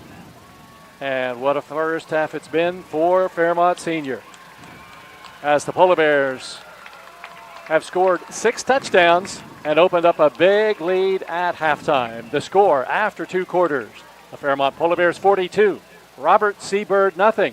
And the halftime report coming up next on 93.1 WFGM. Warmer weather has arrived. It's time to put potholes, damaged roads, and broken pavement behind us. Greer Asphalt and Clarksburg Asphalt plants are open for business with Greer's quality products. Contractors, municipalities, and the Department of Highways can get a jump start on those road, parking lot, and driveway repairs. Don't delay. Begin paving the way for smooth driving once again. Morgantown and surrounding areas, call 304-296-2549. Bridgeport and surrounding areas, call 304-842-5931. Hey everyone, it's time to say goodbye to summer and drive into fall. And a new Kinley Kia will double your down payment up to a total of $5,000. We've got a great selection. 24 Kia Telluride, $299 lease per month. Seltos, $139 lease per month. Forte, $89 lease per month. That's $89 a month. These are 24-month leases with $34.95 due at signing, 10K miles per year, no security deposit required. Got a trade? If you owe 5, 7, or even $10,000. Ladies and gentlemen, please welcome the 2024 edition of the Eagles Marching Band under the direction of Tom Myers. The Eagles Marching Band is led by Senior Field Commander Ryan Schreiber with the assistance of Senior Drum Captain Elijah Simpson. This year's competition field show is titled Funk It Up, featuring some of your favorite funk songs, such as Funky Town, made famous by Lips, Play That Funky Music by Wild Cherry, and the Bruno Mars hit Uptown Funk. Please enjoy your funky show. We had that Golden Blue Pride at your local Parmar store. We are coming to your neighborhood soon. West Virginia, Kentucky, Ohio, Pennsylvania, and Maryland. We have you covered. Download the Parmar app and sign up for the Parmar Rewards Card. Food, gas, groceries, and more. We are Golden Blue Proud, and we are Parmar stores. If there's not a Parmar store near you now, there will be soon. Now back to Polar Bear football on 93.1 WFGM, brought to you by your local Parmar store. Here's the voice of the Polar Bears, Jeff Carpenter. What a difference a week makes for Robert C. Byrd. The Flying Eagles winning last week here in Clarksburg against Kaiser 48-7, and now trailing 42-0 to the Polar Bears at halftime. So, Ray, this first half, it's been from the Polar Bear side just about everything you could want. A very solid defense and offensively good balance. A lot of different receivers catching the ball, a lot of different players involved, and the Polar Bears really just having their way against the Flying Eagles. Yeah, definitely, Jeff. As far as the improvement, there are some things that they're still needing to clean up, but I really see a lot of encouraging signs. Like you said, moving the ball around to the different receivers, that's going to pay dividends, because that just, like we said, that makes it very hard to defend this team. And then also you look at defensively, they just, swarm to the football. Really love to see how they're getting to the football. You pretty much see almost every play, all 11 hats are around the football when the whistle's blown. We talked about the fact that, of course, RCB limited without its sophomore quarterback, Junior Smith, who was injured midway through the first quarter. We talked about it, though. It's not as though RCB was doing well with Smith in it. They were still struggling.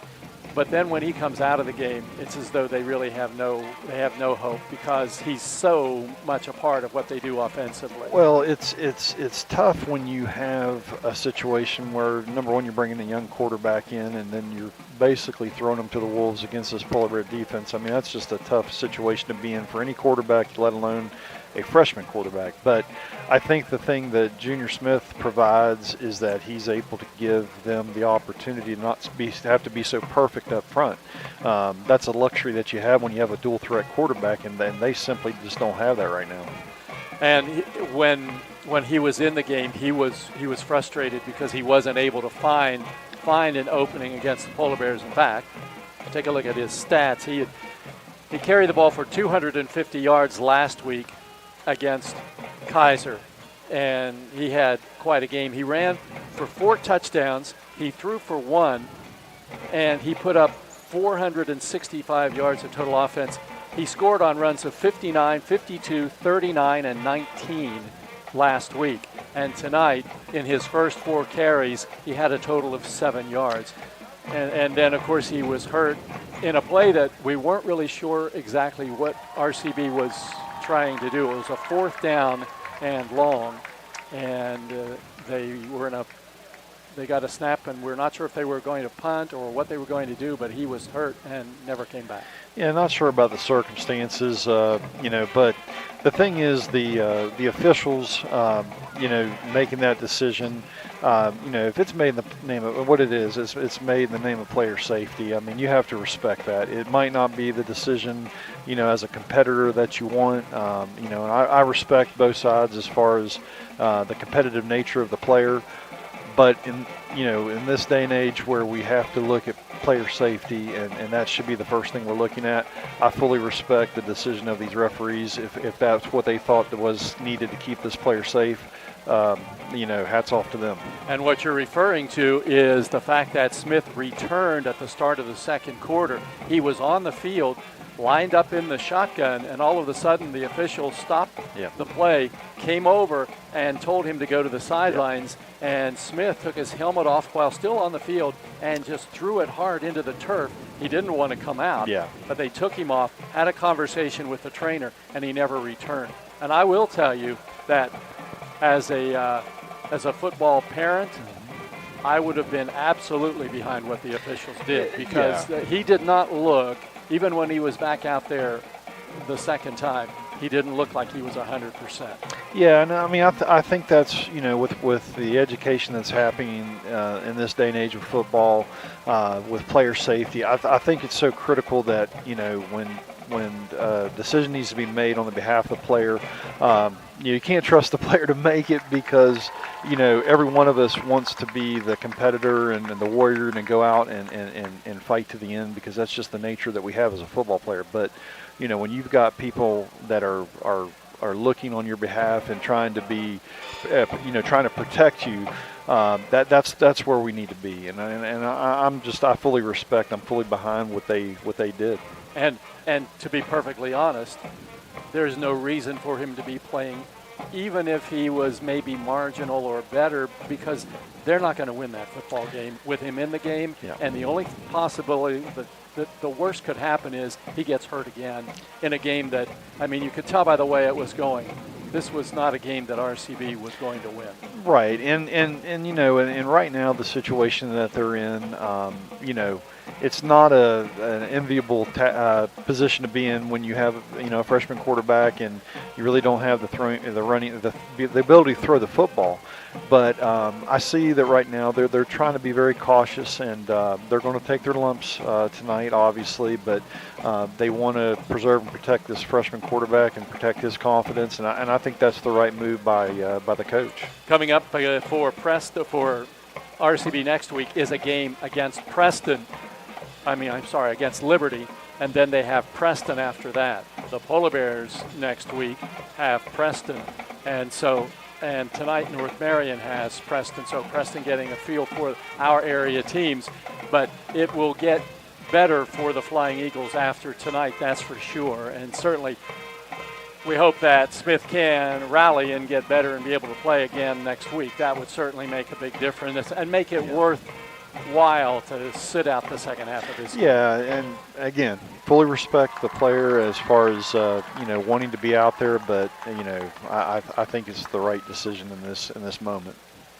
We're at halftime at Flying Eagle Stadium, where the Polar Bears have a big lead. It's 42-0, and when we come back, we're going to check in with our newly named Steelers insider about the upcoming game as the NFL season gets underway, and actually has started, but gets underway for the Steelers on Sunday. That's all coming up next as halftime continues with the score. Fairmont Senior 42, RCB nothing on 93.1 WFGM. When you purchase insurance from Smith Carpenter Agency, 2 minutes here, please. Their agents will find the best option for you, whether it's home, auto, or life insurance. Your story is your own, and Smith Carpenter Agency is here with plenty of options to fit your needs. Great insurance rates and personalized service. That's what you'll find at Smith Carpenter Agency. For more information and their full list of services, check them out online at smithcarpenteragency.com or call 363-9200. When it comes to vaping, the truth can get cloudy. So let's make it clear. Vaping is not safe for you. Because vaping can put microscopic particles into your lungs and dangerous things like metals into your body. And nicotine, which can harm a person's brain development through their mid-20s. Appealing flavors, high nicotine levels, and lots of promotion on social media. Many kids think vaping is harmless, but it's not. So talk to your kids about the risks of vaping. Because when you talk, they hear you. Learn more at underagedrinking.samhsa.gov.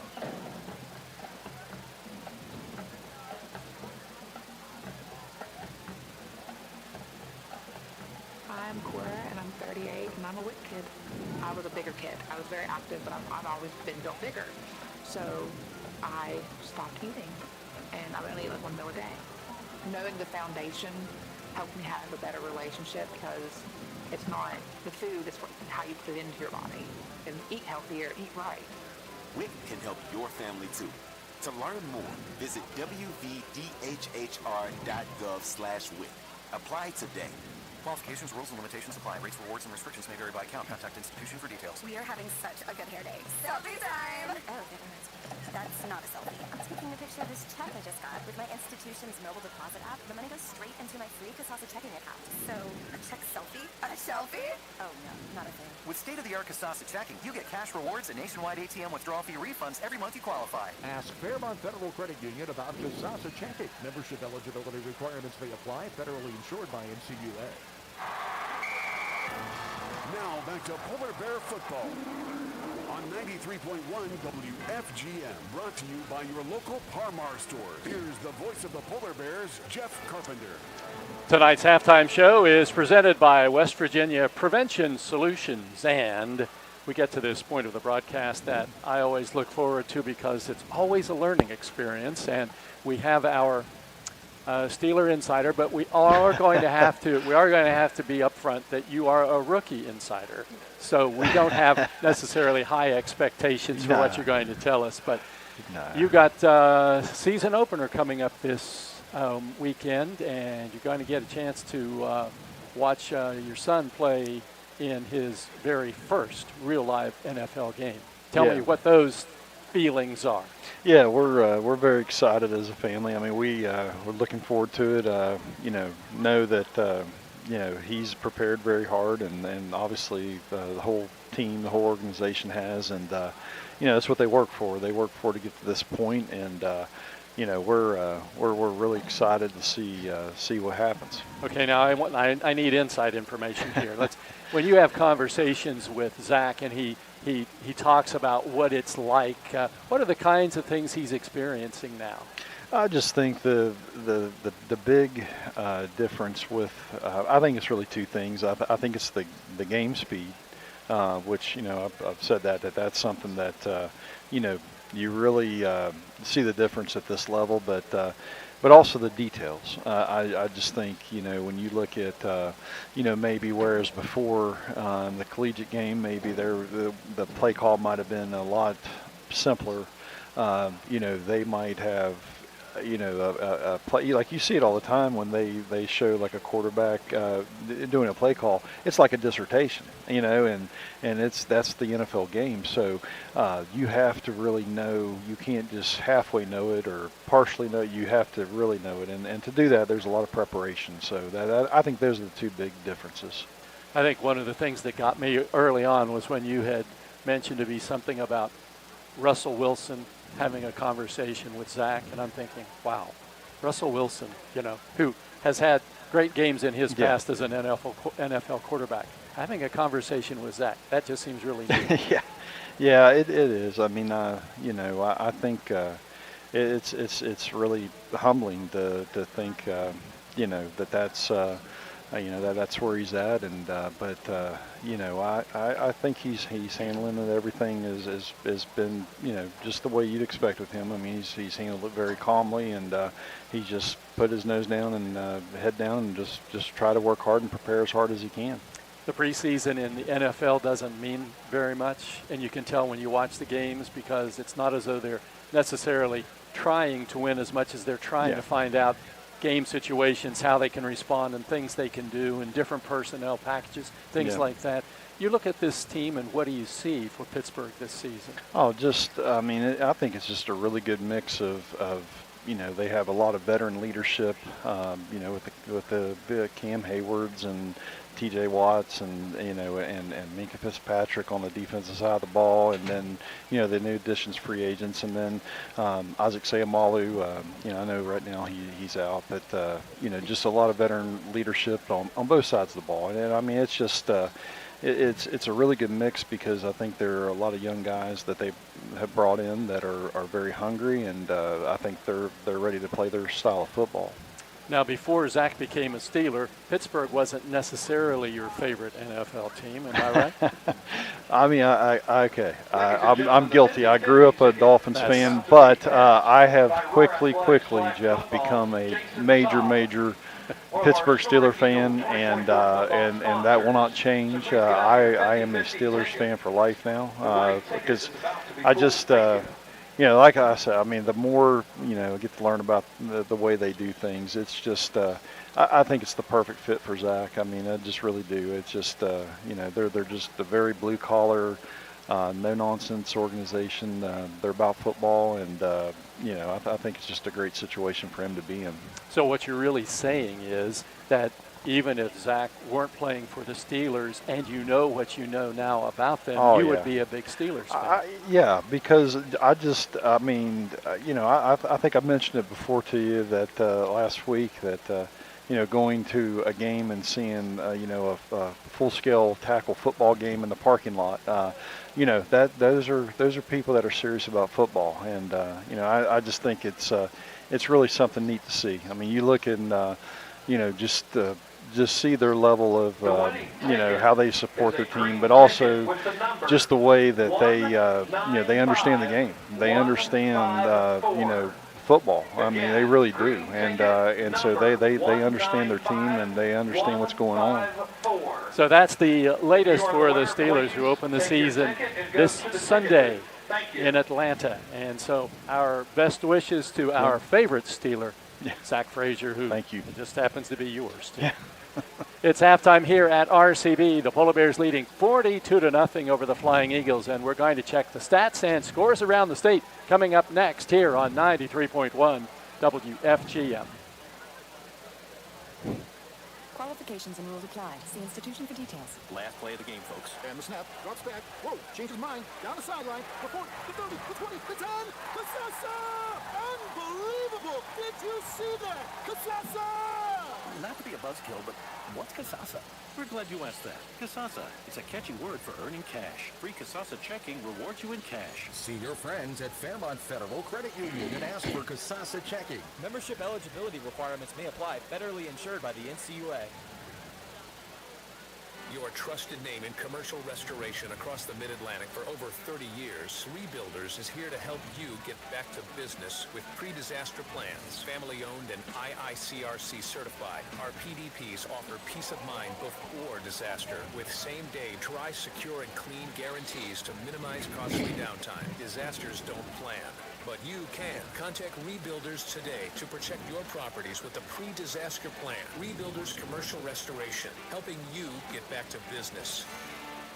When looking for a senior living community, what is most important? If it's connection, comfort, and quality care, look no further than Harmony at White Oaks in Bridgeport. At Harmony, you'll find beautiful apartments, chef-prepared meals, and exciting amenities. But what stands out the most is the true sense of community. Harmony at White Oaks offers assisted living and secure memory care options. Discover more than just a new home at Harmony. Find new friends, a vibrant community, and a welcoming care team waiting for you. Schedule a tour of Harmony at White Oaks in Bridgeport today.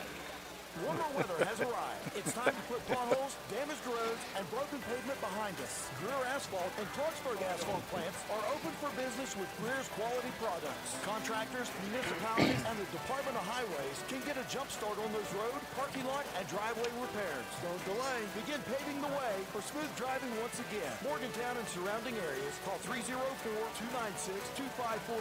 Bridgeport and surrounding areas, call 304-842-5931. You're listening to Fairmont Senior High School football on 93.1 WFGM, Barrackville, Fairmont. The home of the Polar Bears. It's time to check some halftime scores. Games going on around West Virginia, and first couple are future Polar Bear opponents. University playing at Parkersburg South tonight, and the Patriots leading 34-20. That game is at halftime. Also at halftime, get this score. Bridgeport 34, Morgantown nothing. That's Bridgeport now in AAA, Morgantown Quad A. So those are three future Polar Bear opponents, because Wheeling Park is also playing tonight, and the Patriots are trailing Spring Mills 27-0 in the third quarter. Those are scores involving Quad A teams. When we look at AA or AAA teams, future Polar Bear opponent Buchanan Upshur behind Philip Barber 26-0. Elkins is leading Lincoln. How about that score? 21-0 at halftime. The Tigers with a new head coach. Lincoln lost its first game at Nitro, and Elkins lost its first in a heartbreaker, and the Tigers looking to win their first game. They're at home tonight. East Fairmont leads Grafton 20-12 at halftime. Also tonight, Herbert Hoover and Winfield are tied at 7. Braxton County, Lewis County, no score first quarter. North Marion and Preston, no score, and that is in the second quarter. That game being played at Preston. So that's the latest in scores around West Virginia. Now, let's take a look at the first half stats. The stats are pretty lopsided. For Fairmont Senior, rushing yards 112. For RCB, minus 22. Through the air, the Polar Bears have completed 11 of 15 passes for 265 yards and 3 touchdowns. RCB has completed 1 pass in 2 attempts for minus 1 yard. Total offense, Fairmont Senior 377, RCB minus 21. Leading rusher for the Polar Bears, Chris Wilson, he's carried 3 times for 40 yards. Damani Johnson 3 times for 37 yards. And Brody Whitehair twice for 35 yards. Touchdown scorers tonight for the Polar Bears. The game started out with Damani Johnson running the first 2 in. The first was 18 yards out. The second one 12, both in the first quarter. And then the third first quarter touchdown was a pass from quarterback Whitehair to Navon Jones, 31 yards out. Fairmont led 21-0 after 1 quarter. And then in the second quarter, they just picked right up. And Chris Wilson scored on a 27-yard run, followed by a 5-yard touchdown pass to Dinger, and then a 30-yard pass to Jones again. And those are the Polar Bears touchdowns. Cam Peschel kicked every extra point good. Take a look at the receivers tonight. Dinger has caught a couple of passes. Cumberledge has caught a couple of passes. Jones has caught 3. Martin has caught 2. And Cowger has caught 2. So been spread out among the receivers for the Polar Bears tonight. Fairmont with 11 first downs. RCB has 1. The only Flying Eagle first down came on a Polar Bear offsides on their 4th down punt. The other thing of note in the first half was the injury to RCB quarterback Junior Smith. Injured in the first quarter, tried to return. The officials wouldn't let him. And the first half ended with RCB with a freshman quarterback in there, and they had very little, well, actually no success offensively. So we're just about getting set for the start of the second half, and we'll be watching a running clock here in this second half of Polar Bear football. Yeah, and the luxury that this Polar Bear team will have in the second half by nature of how they played in the first half. A lot of these younger guys will, again, get quality reps against varsity competition, and that's something that's going to be invaluable later on. As we said, there'll be a few players that will develop and become important depth pieces as they go throughout the stretch run here, and I think that's going to be critical. And I think one of the things we learned last week watching the reserves play is there are a lot of those reserves who in different circumstances would be pretty good players for another team. That's exactly right. I mean, I was impressed with, the way when we brought the younger guys in, it was just very well coordinated. They knew what they were doing. They, were still getting hats on hats. We were, executing the plays the way they were supposed to be executed. And that's a credit to this coaching staff having them prepared. Sam Flower is going to kick off for the Polar Bears. Barksdale and Jones are deep to return, standing side by side at the 10-yard line. And the kick will go from right to left. Flower tees it up in the center of the field, gets the signal from the official, and he approaches the ball from right to left. Here is his kick, end over end, and it's going to hit at the 5 and go into the end zone for the touchback. So Flower has a successful kickoff to start the second half, and RCB will get the ball at the 20.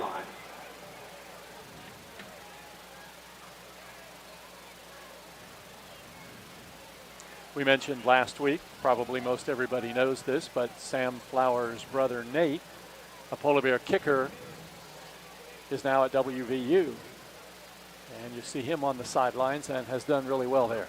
May get a chance to kick the ball sometime, and that would be exciting certainly for him. A kid who was a soccer player who at the last minute decided to try football. Now look at him. Yeah, what a weapon he was when he played here.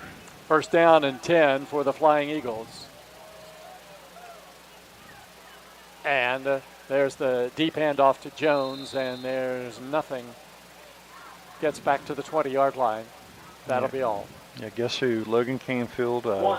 Just really good job of filling the A gap.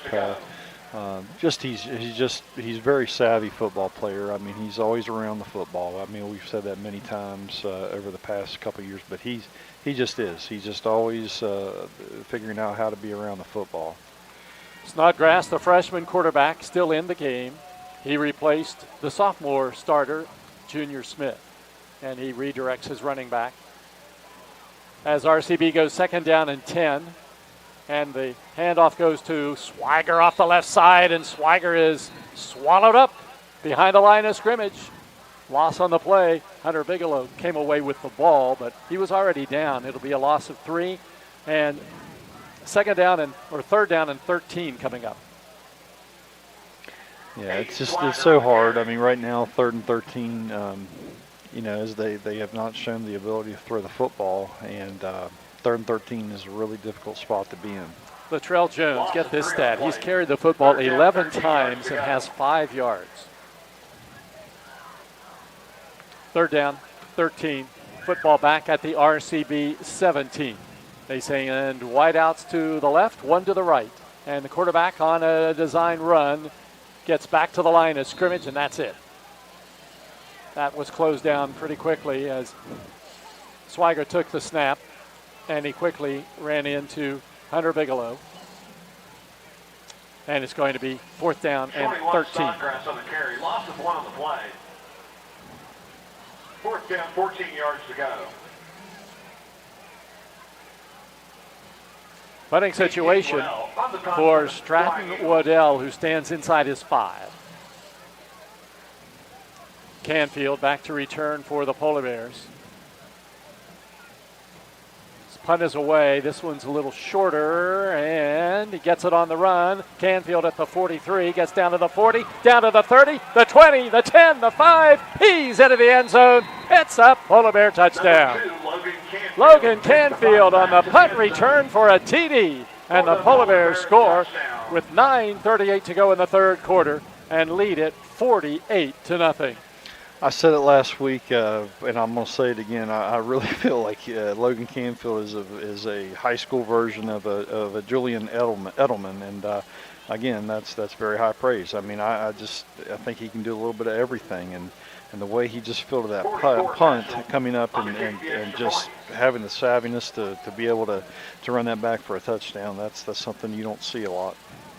Peschel on with the extra point, and it is up and it is good. Timeout on the field with 9:32 to go in the 3rd quarter in a running clock situation now. The score, Fairmont 48, RCB nothing on 93.1 WFGM. Here at the Cracker Barrel, home-style food and great value go hand in hand, with favorites like slow-simmered chicken and dumplings starting at $7.99. Or perfectly golden fluffy buttermilk pancakes with your own bottle of warm syrup. Come fill up on favorites without emptying your wallet. Cracker Barrel. Take care now. Now back to Polar Bear football on 93.1 WFGM, brought to you by your local Parmar store. Here's the voice of the Polar Bears, Jeff Carpenter. The Polar Bears with a 49-0 lead will be kicking off. We just did this, but the Polar Bears scored on a punt return, so they'll be giving the football up again. Flower on to kick from right to left. Barksdale and Jones go back to return this kick. Flower's last kick was his first one in this game. Peschel had been doing the kicking, and he put it into the end zone.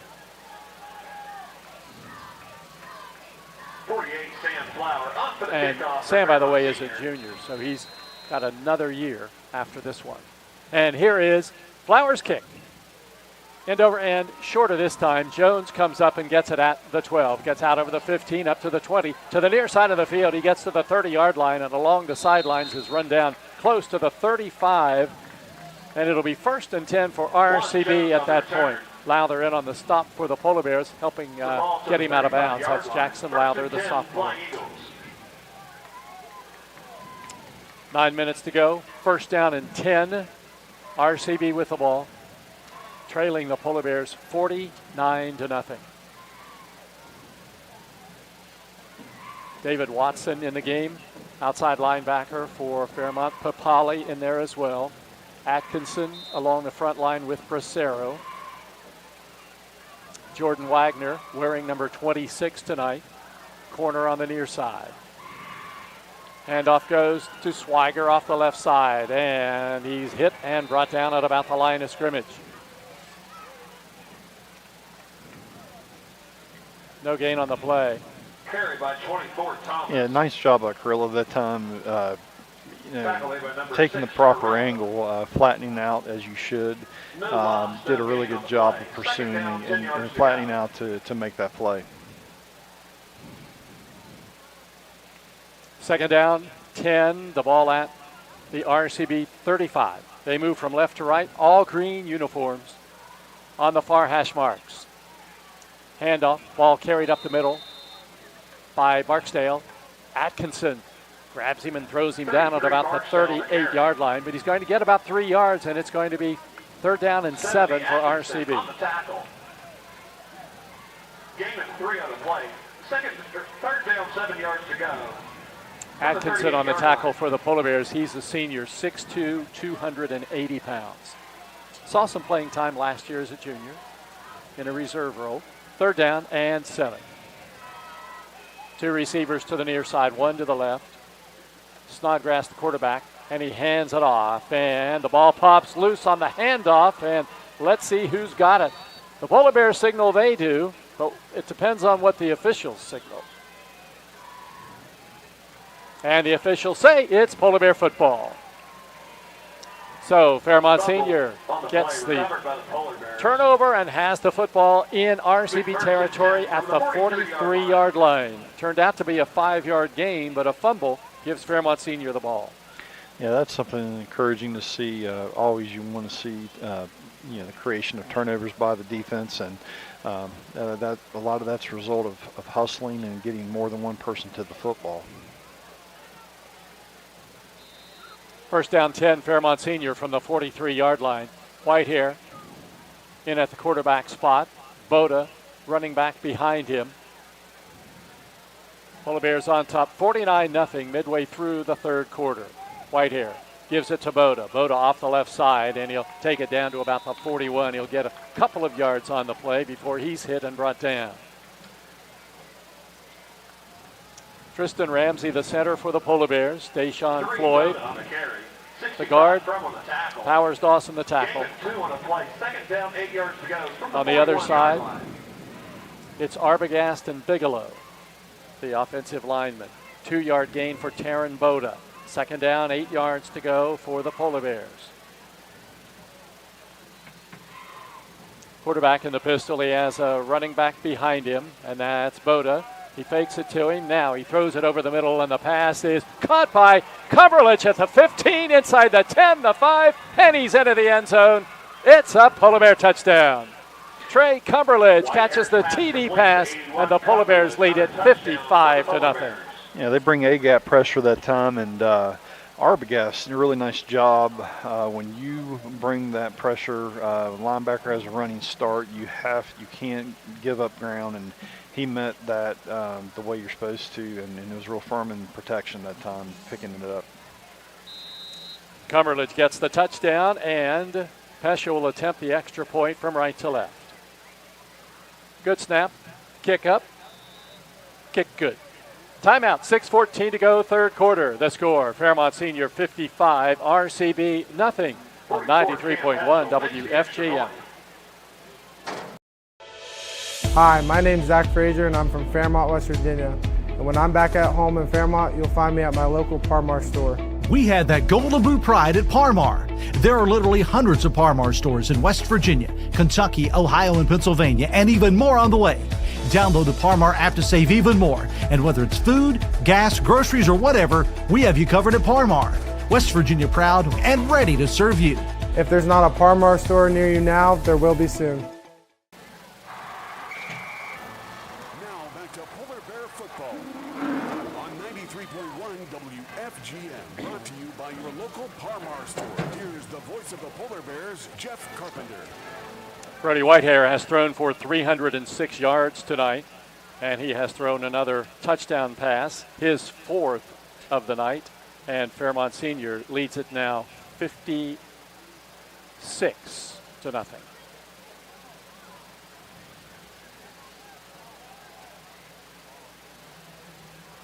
Flower ready to kick off for the Polar Bears midway through the 3rd quarter, kicking from right to left.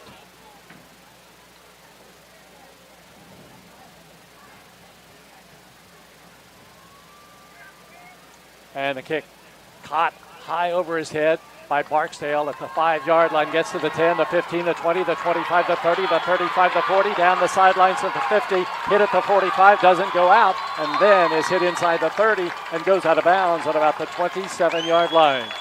Kickoff return for Barksdale, and it is a big play and the first the first special teams or offensive big play for the Flying Eagles tonight. Yeah, Barksdale on that return was very decisive, and he got going vertically very early in that return, and that's what you sometimes see with a big return, a lot of decisiveness, and that's what he had. Drew Jackson in the game along with Parker Bigelow at linebacker spots for the Polar Bears as RCB goes first down and 10 from the 27-yard line. And there's a handoff ball taken off the left side, but no running room at all, maybe not even a yard. Ball carried again by Jason Thomas, and it's going to be second down and a loss of a yard on the play, second and 11. The Polar Bears brought boundary pressure that time with the corner blitz, and that's a popular blitz a lot of times because a lot of times the offense doesn't see it happening, and plus it gets there a lot faster than from the field. Ball at the 29-yard line, second down and 12. The freshman quarterback Snodgrass takes the snap, hands it off. Ball carried this way, and it's taken down to about the 30-yard line, and that'll be all. That was Thomas taking the football back to the line of scrimmage, and it's going to be third down and 12 yards to go. Yeah, great job by Lowther that time. Just really good team defense, turning it back in, and just playing it the way you're supposed to, just turning it back inside. Third down, 13 from the 30-yard line. RCB going in the wrong direction now, trailing 56-0. And there is the handoff to Barksdale. Goes left, now tries to come back this way. And he's grabbed and he's thrown down by Papali. A tackle for loss, and it'll bring up a fourth down and long for the Flying Eagles. Tell you what, you talk about getting downhill, that's what those Polar Bear linebackers did that time. But the thing that I liked on that play was Papali staying back and staying at home, not being too aggressive in his pursuit. He waited on the cutback. Just, again, great team defense by this Polar Bear group. Papali, a 6'4", 230-pound athletic junior. And it's fourth down and 17 yards to go now for the Flying Eagles at the Polar Bear 34-yard line. Pass play for the left-handed quarterback, throws it downfield, and there's a collision. The receiver goes down, and the Polar Bears topple over him, and pass interference is going to be called. Yeah, and back to Papali for a minute. He's one of those guys that you could see an expanded role as the season goes on. He continues to do this in the varsity level competition. I mean, that's something that that's what they're looking for in these situations. These are chances to evaluate players that you normally don't get to evaluate. So this is something that's very positive for this Polar Bear team. So RCB gets its second first down on that 15-yard pass interference penalty called against the Polar Bears. That's the second first down for RCB. Both of them have been by penalty. Now it's fourth down. That's right. Fourth down coming up for RCB.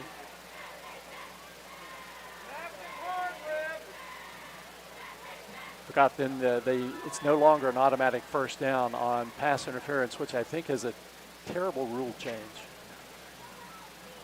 It's like automatically, if it's fourth down and long, you're going to make sure the guy doesn't catch the ball no matter what you have to do. So you're not going to give up the first down. So now it's fourth down and 2 yards to go. Out of the shotgun. Handoff goes. Ball taken up the middle, and it's going to be close as the ball carrier takes it down to about the 18-yard line. We'll see if Barksdale has the first down. 33 Barksdale the carry. I just like the physical nature of how we play. even when we bring guys that are younger in the game, they still play with that same sense of urgency, the same sense of getting after it. I mean, that's what they're doing, and that's just a credit to this coaching staff of keeping these guys knowing what the standard is, and they're upholding that. And it is not a first down, so the Polar Bears take over. 1 yard gain for Barksdale, and Fairmont has the ball. The clock shows 3:24. We're in a running clock in the third quarter. If you're up 42 points or more, they can start running the clock at that time. So the clock is running, and the Polar Bears have the football at their own 18-yard line. And into the game for the Polar Bears is Dominic Trotta, the freshman quarterback. And he hands it off the right side to Rudy Carrillo, trying to get the corner turned. Now stop and go move. He gets up to the 15, the 20, the 25, the 30, and he fumbles the ball. It goes towards the sidelines and out of bounds, and it'll be a Polar Bear first down. That was an exciting run. It looked at first he was bottled up, but then when he put his foot in the ground, he showed me something on that play. I mean, he got north and south, and it was decisive when he decided to go. Like to see that. 19-yard gain for Carrillo. And the Polar Bears have another first down with 2:30 left here in the third quarter. Big Polar Bear lead. It's 56-0. Trotta in at quarterback. 2 running backs into the game. And there's a flag at the line of scrimmage.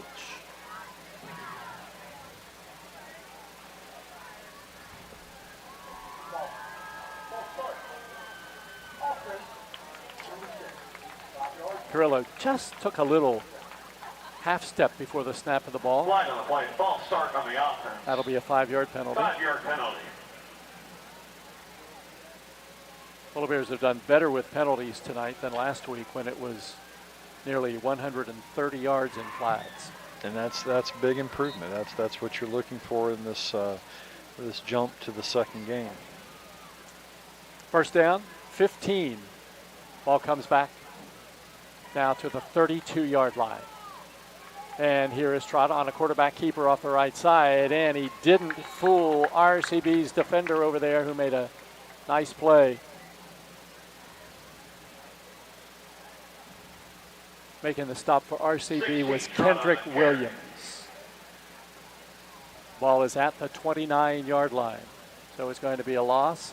3 yards on the play for Dominic Trotta. He had some nice gains, running plays for the Polar Bears in last week's game.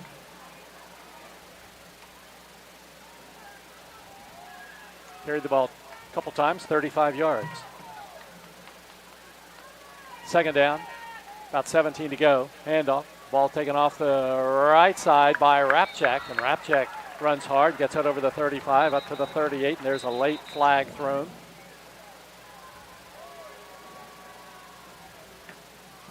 Clock still turns down to 1 minute to go, waiting for the referee's call. Holding is called against the Polar Bears. Jackson Lowther called for holding.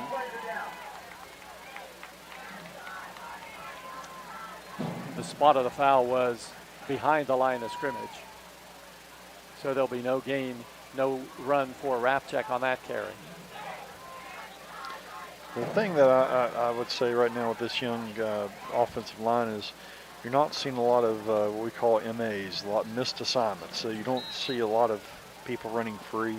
That's very encouraging because, sometimes when you bring young guys in, sometimes, they haven't got as many reps and they might not feel like they know what they're doing. These guys are doing well with that. Ball at the 20. The Polar Bears have to get up to the 47 for a first down. So it's 2nd and 27. Ball off the right side to Carrillo. Spins out over the 25. He's up to the 30. And over the 30 to about the 32-yard line. He's going to get about 13, and that's going to end the third quarter. After 3 quarters from Flying Eagle Stadium in Clarksburg, it's Fairmont Senior 56, RCB nothing on 93.1 WFGM. That is the third quarter. Hi, this is Meredith Mayer from Fairmont, West Virginia, and when I'm back home, you can find me at my local Parmar store. We had that thundering herd pride at your local Par-Mar stores. We are over 200 stores strong and growing. Download the Par-Mar app for even more savings and sign up for the Par-Mar Rewards Card. Whether it's food, gas, or groceries, we have you covered. We are Marshall, and we are Par-Mar stores. If there's not a Par-Mar store near you now, there will be soon. Here at the Cracker Barrel, home-style food and great value go hand in hand, with favorites like slow-simmered chicken and dumplings starting at $7.99, or perfectly golden fluffy buttermilk pancakes with your own bottle of warm syrup. Come fill up on favorites without emptying your wallet. Cracker Barrel. Take care now. Now back to Polar Bear football on 93.1 WFGM. Brought to you by your local Par-Mar store. Here's the voice of the Polar Bears, Jeff Carpenter. Reserves in the game. Starting the fourth quarter, Polar Bears lead 56-0. Cooper Keener at center. Trotta, the quarterback, hands it off to Carrillo off the right side. He gets to the 35-yard line and up to about the 38, close to the 39. He just keeps running. But the Polar Bears were in a 3rd and long, and now it's going to be 4th and still long, 4th and about 7 yards to go for the first down. Yeah, I'm going to give Carrillo a compliment here as a running back. One of the best compliments you can get as a running back is to say they run angry, and he's running angry. I like that. So, I think that's the first time you've used that. Yeah, running. Yeah, like he it. does. I mean, he gets behind his pads, and I like to see that. He's impressing me. He's doing well. Punting situation for the Polar Bears now.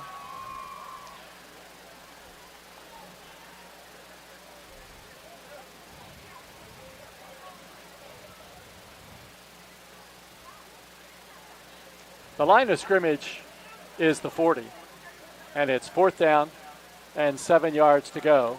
And the punt is away, and it hits at the 40, and it is picked up at about the 34-yard line and immediately brought down. Ben Smith punted that for the Polar Bears. He's a freshman. Not sure if he's a baseball player, Jeff, but the way he just fielded that punt or that snap, that was pretty impressive. Is he a baseball player? He should be. He did a good job. There's a penalty on the play. And they're going to replay it. I thought RCB probably just take the ball. Foul. And that's what they did. They did decline it. Just take the ball. Clock at 10:36.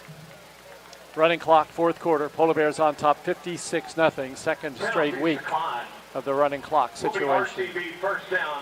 Along the front line for Fairmont is King Abercrombie. He's a 6'1", 240-pound sophomore. Along with Apanowitz and Atkinson.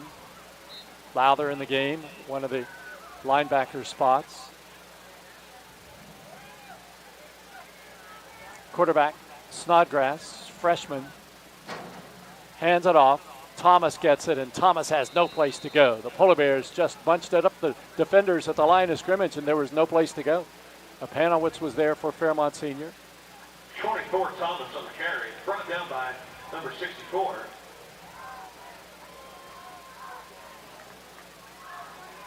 PA guys looking at that name and saying, how in the world do you pronounce A-P-A-N-O-W-I-C-Z? Loss of 2 on the play. Second down, 12 yards. I understand that, except Apanowitz is a name you've known at Fairmont Senior for yeah. years. Second down and 12. That was a 2-yard loss. And Barksdale gets the handoff, and the officials throw flags.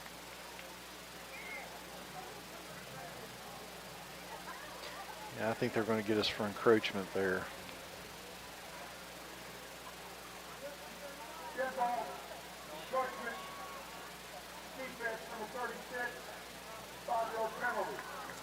That's Parker Bigelow. Gets his name over the PA. Not exactly how you want to, but when you're in the game, it doesn't matter. You're just glad to be there. And the ball comes up to the 37-yard line where it's going to be second down now and about 7 yards to go.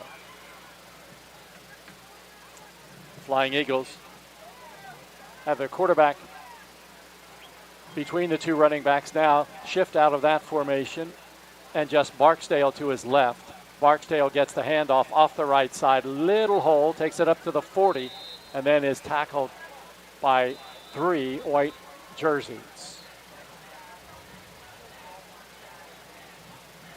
Troy Weber makes the stop for the Polar Bears, 5'8" junior. And that's going to be a gain of about 3 yards on the play, and it's going to be second down and just about 3 to go for the first down.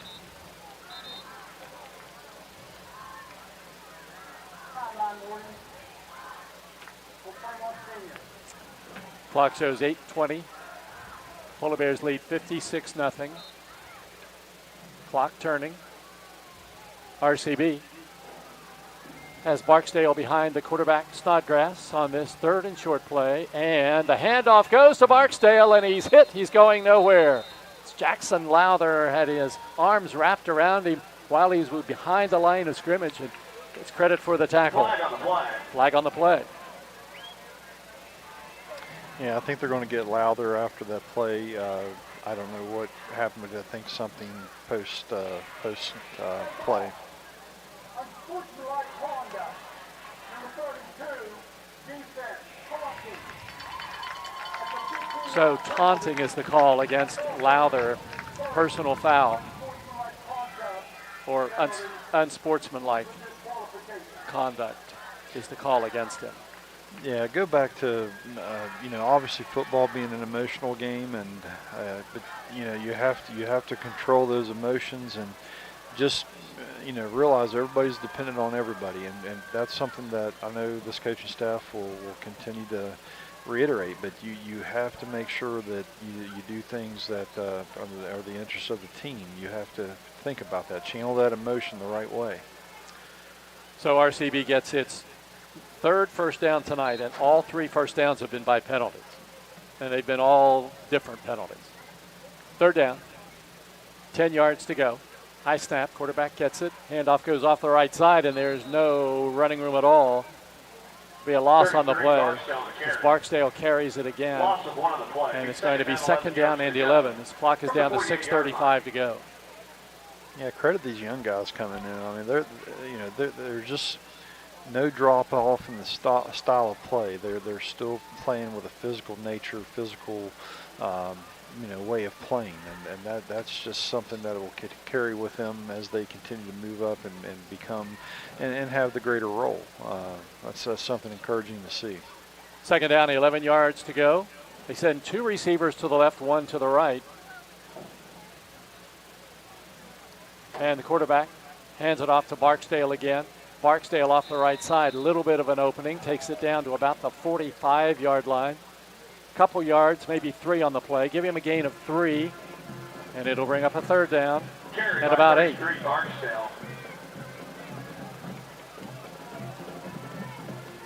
Barksdale has carried the ball 10 times tonight for minus 3 yards. Second down, or 3rd down rather. 7, the ball at the 44. 5:26 on the turning clock. Handoff goes off the right side to Thomas. Thomas takes it to the 40, and he's hit and brought down there. Parker Bigelow in on the tackle. It's going to be 3rd down and about 4 yards to go, maybe 3, between 3 and 4, let's say. 4th and 3 from the 40-yard line.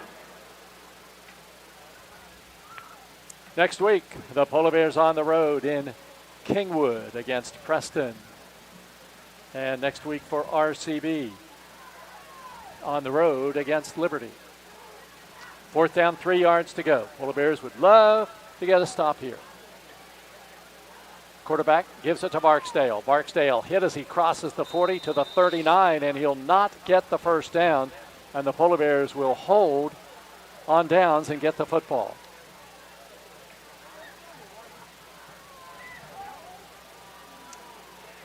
So if the Polar Bears manage to hang on to the ball for the next 4 minutes, most likely RCB is going to be in negative yards for total offense tonight. It's kind of hard to do that because as you get late in the game and you bring in your second and third liners, other teams tend to put some yards together, but RCB hasn't been able to do that. Yeah, that's what I mean, Jeff, as far as them still playing the style and brand of football that they're accustomed to playing. I mean, they're doing it from top to bottom. Grayson Dinger into the game for the Polar Bears along with Cooper Urs. It's going to be 1st down and 10 for Fairmont at its own 39.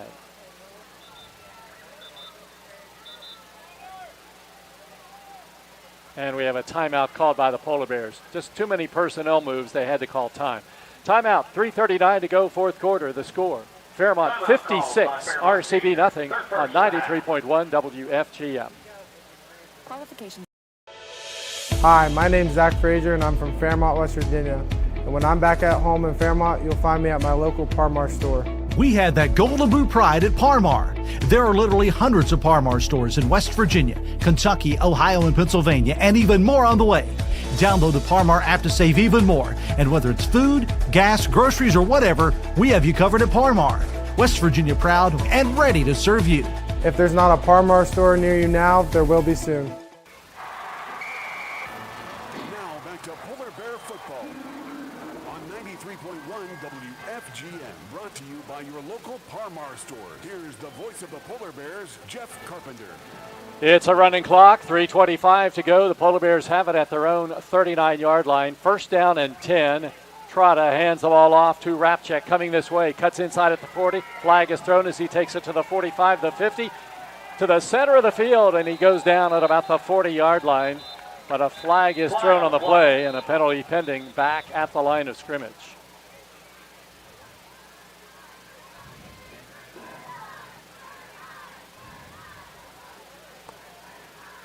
Clock doesn't stop when penalties are called, so that just makes the game go quicker. Ready for the call from the referee.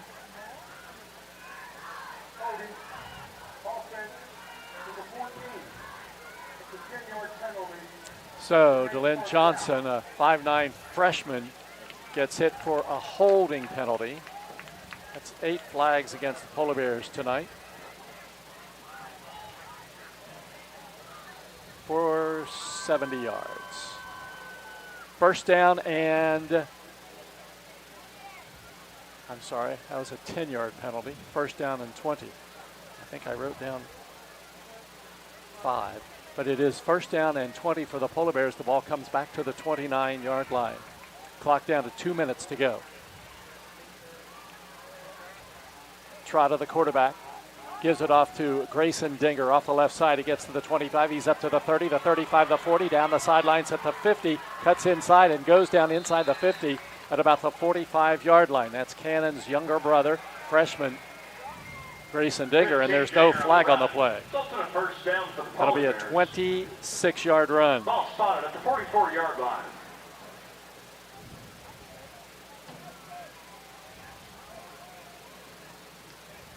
Clock down to a minute 23 to go. 1st and 10 Polar Bears at the RCB 44. Fairmont leading 56-0. This has been a runaway from the very beginning. Trotta in the shotgun now. Takes the snap. Just runs with it right up the middle and gets it down to about the 47-yard line. He'll get 2 yards on the play, and Fairmont will have to run one more play. Gain of 2 on the play. Yeah, but over the course of the season, with the way that we're getting ahead on teams and letting these young guys play, I mean, that's just a lot of valuable experience that these guys are getting. Makes it a lot more fun to come to practice when you've had a chance to play and you know you're going to get another chance. Absolutely. Polar Bears now in the victory formation. They'll take a knee here. Trotta comes up under center, takes the snap, takes the knee, and Fairmont will not have to run another play. So the winning streak against Robert C. Byrd stretches to 11 in a row, and the Polar Bears win Going away tonight, the final score from Flying Eagle Stadium. The Fairmont Senior Polar Bears 56, Robert C. Byrd nothing. The wrap-up coming up next on 93.1 WFGM.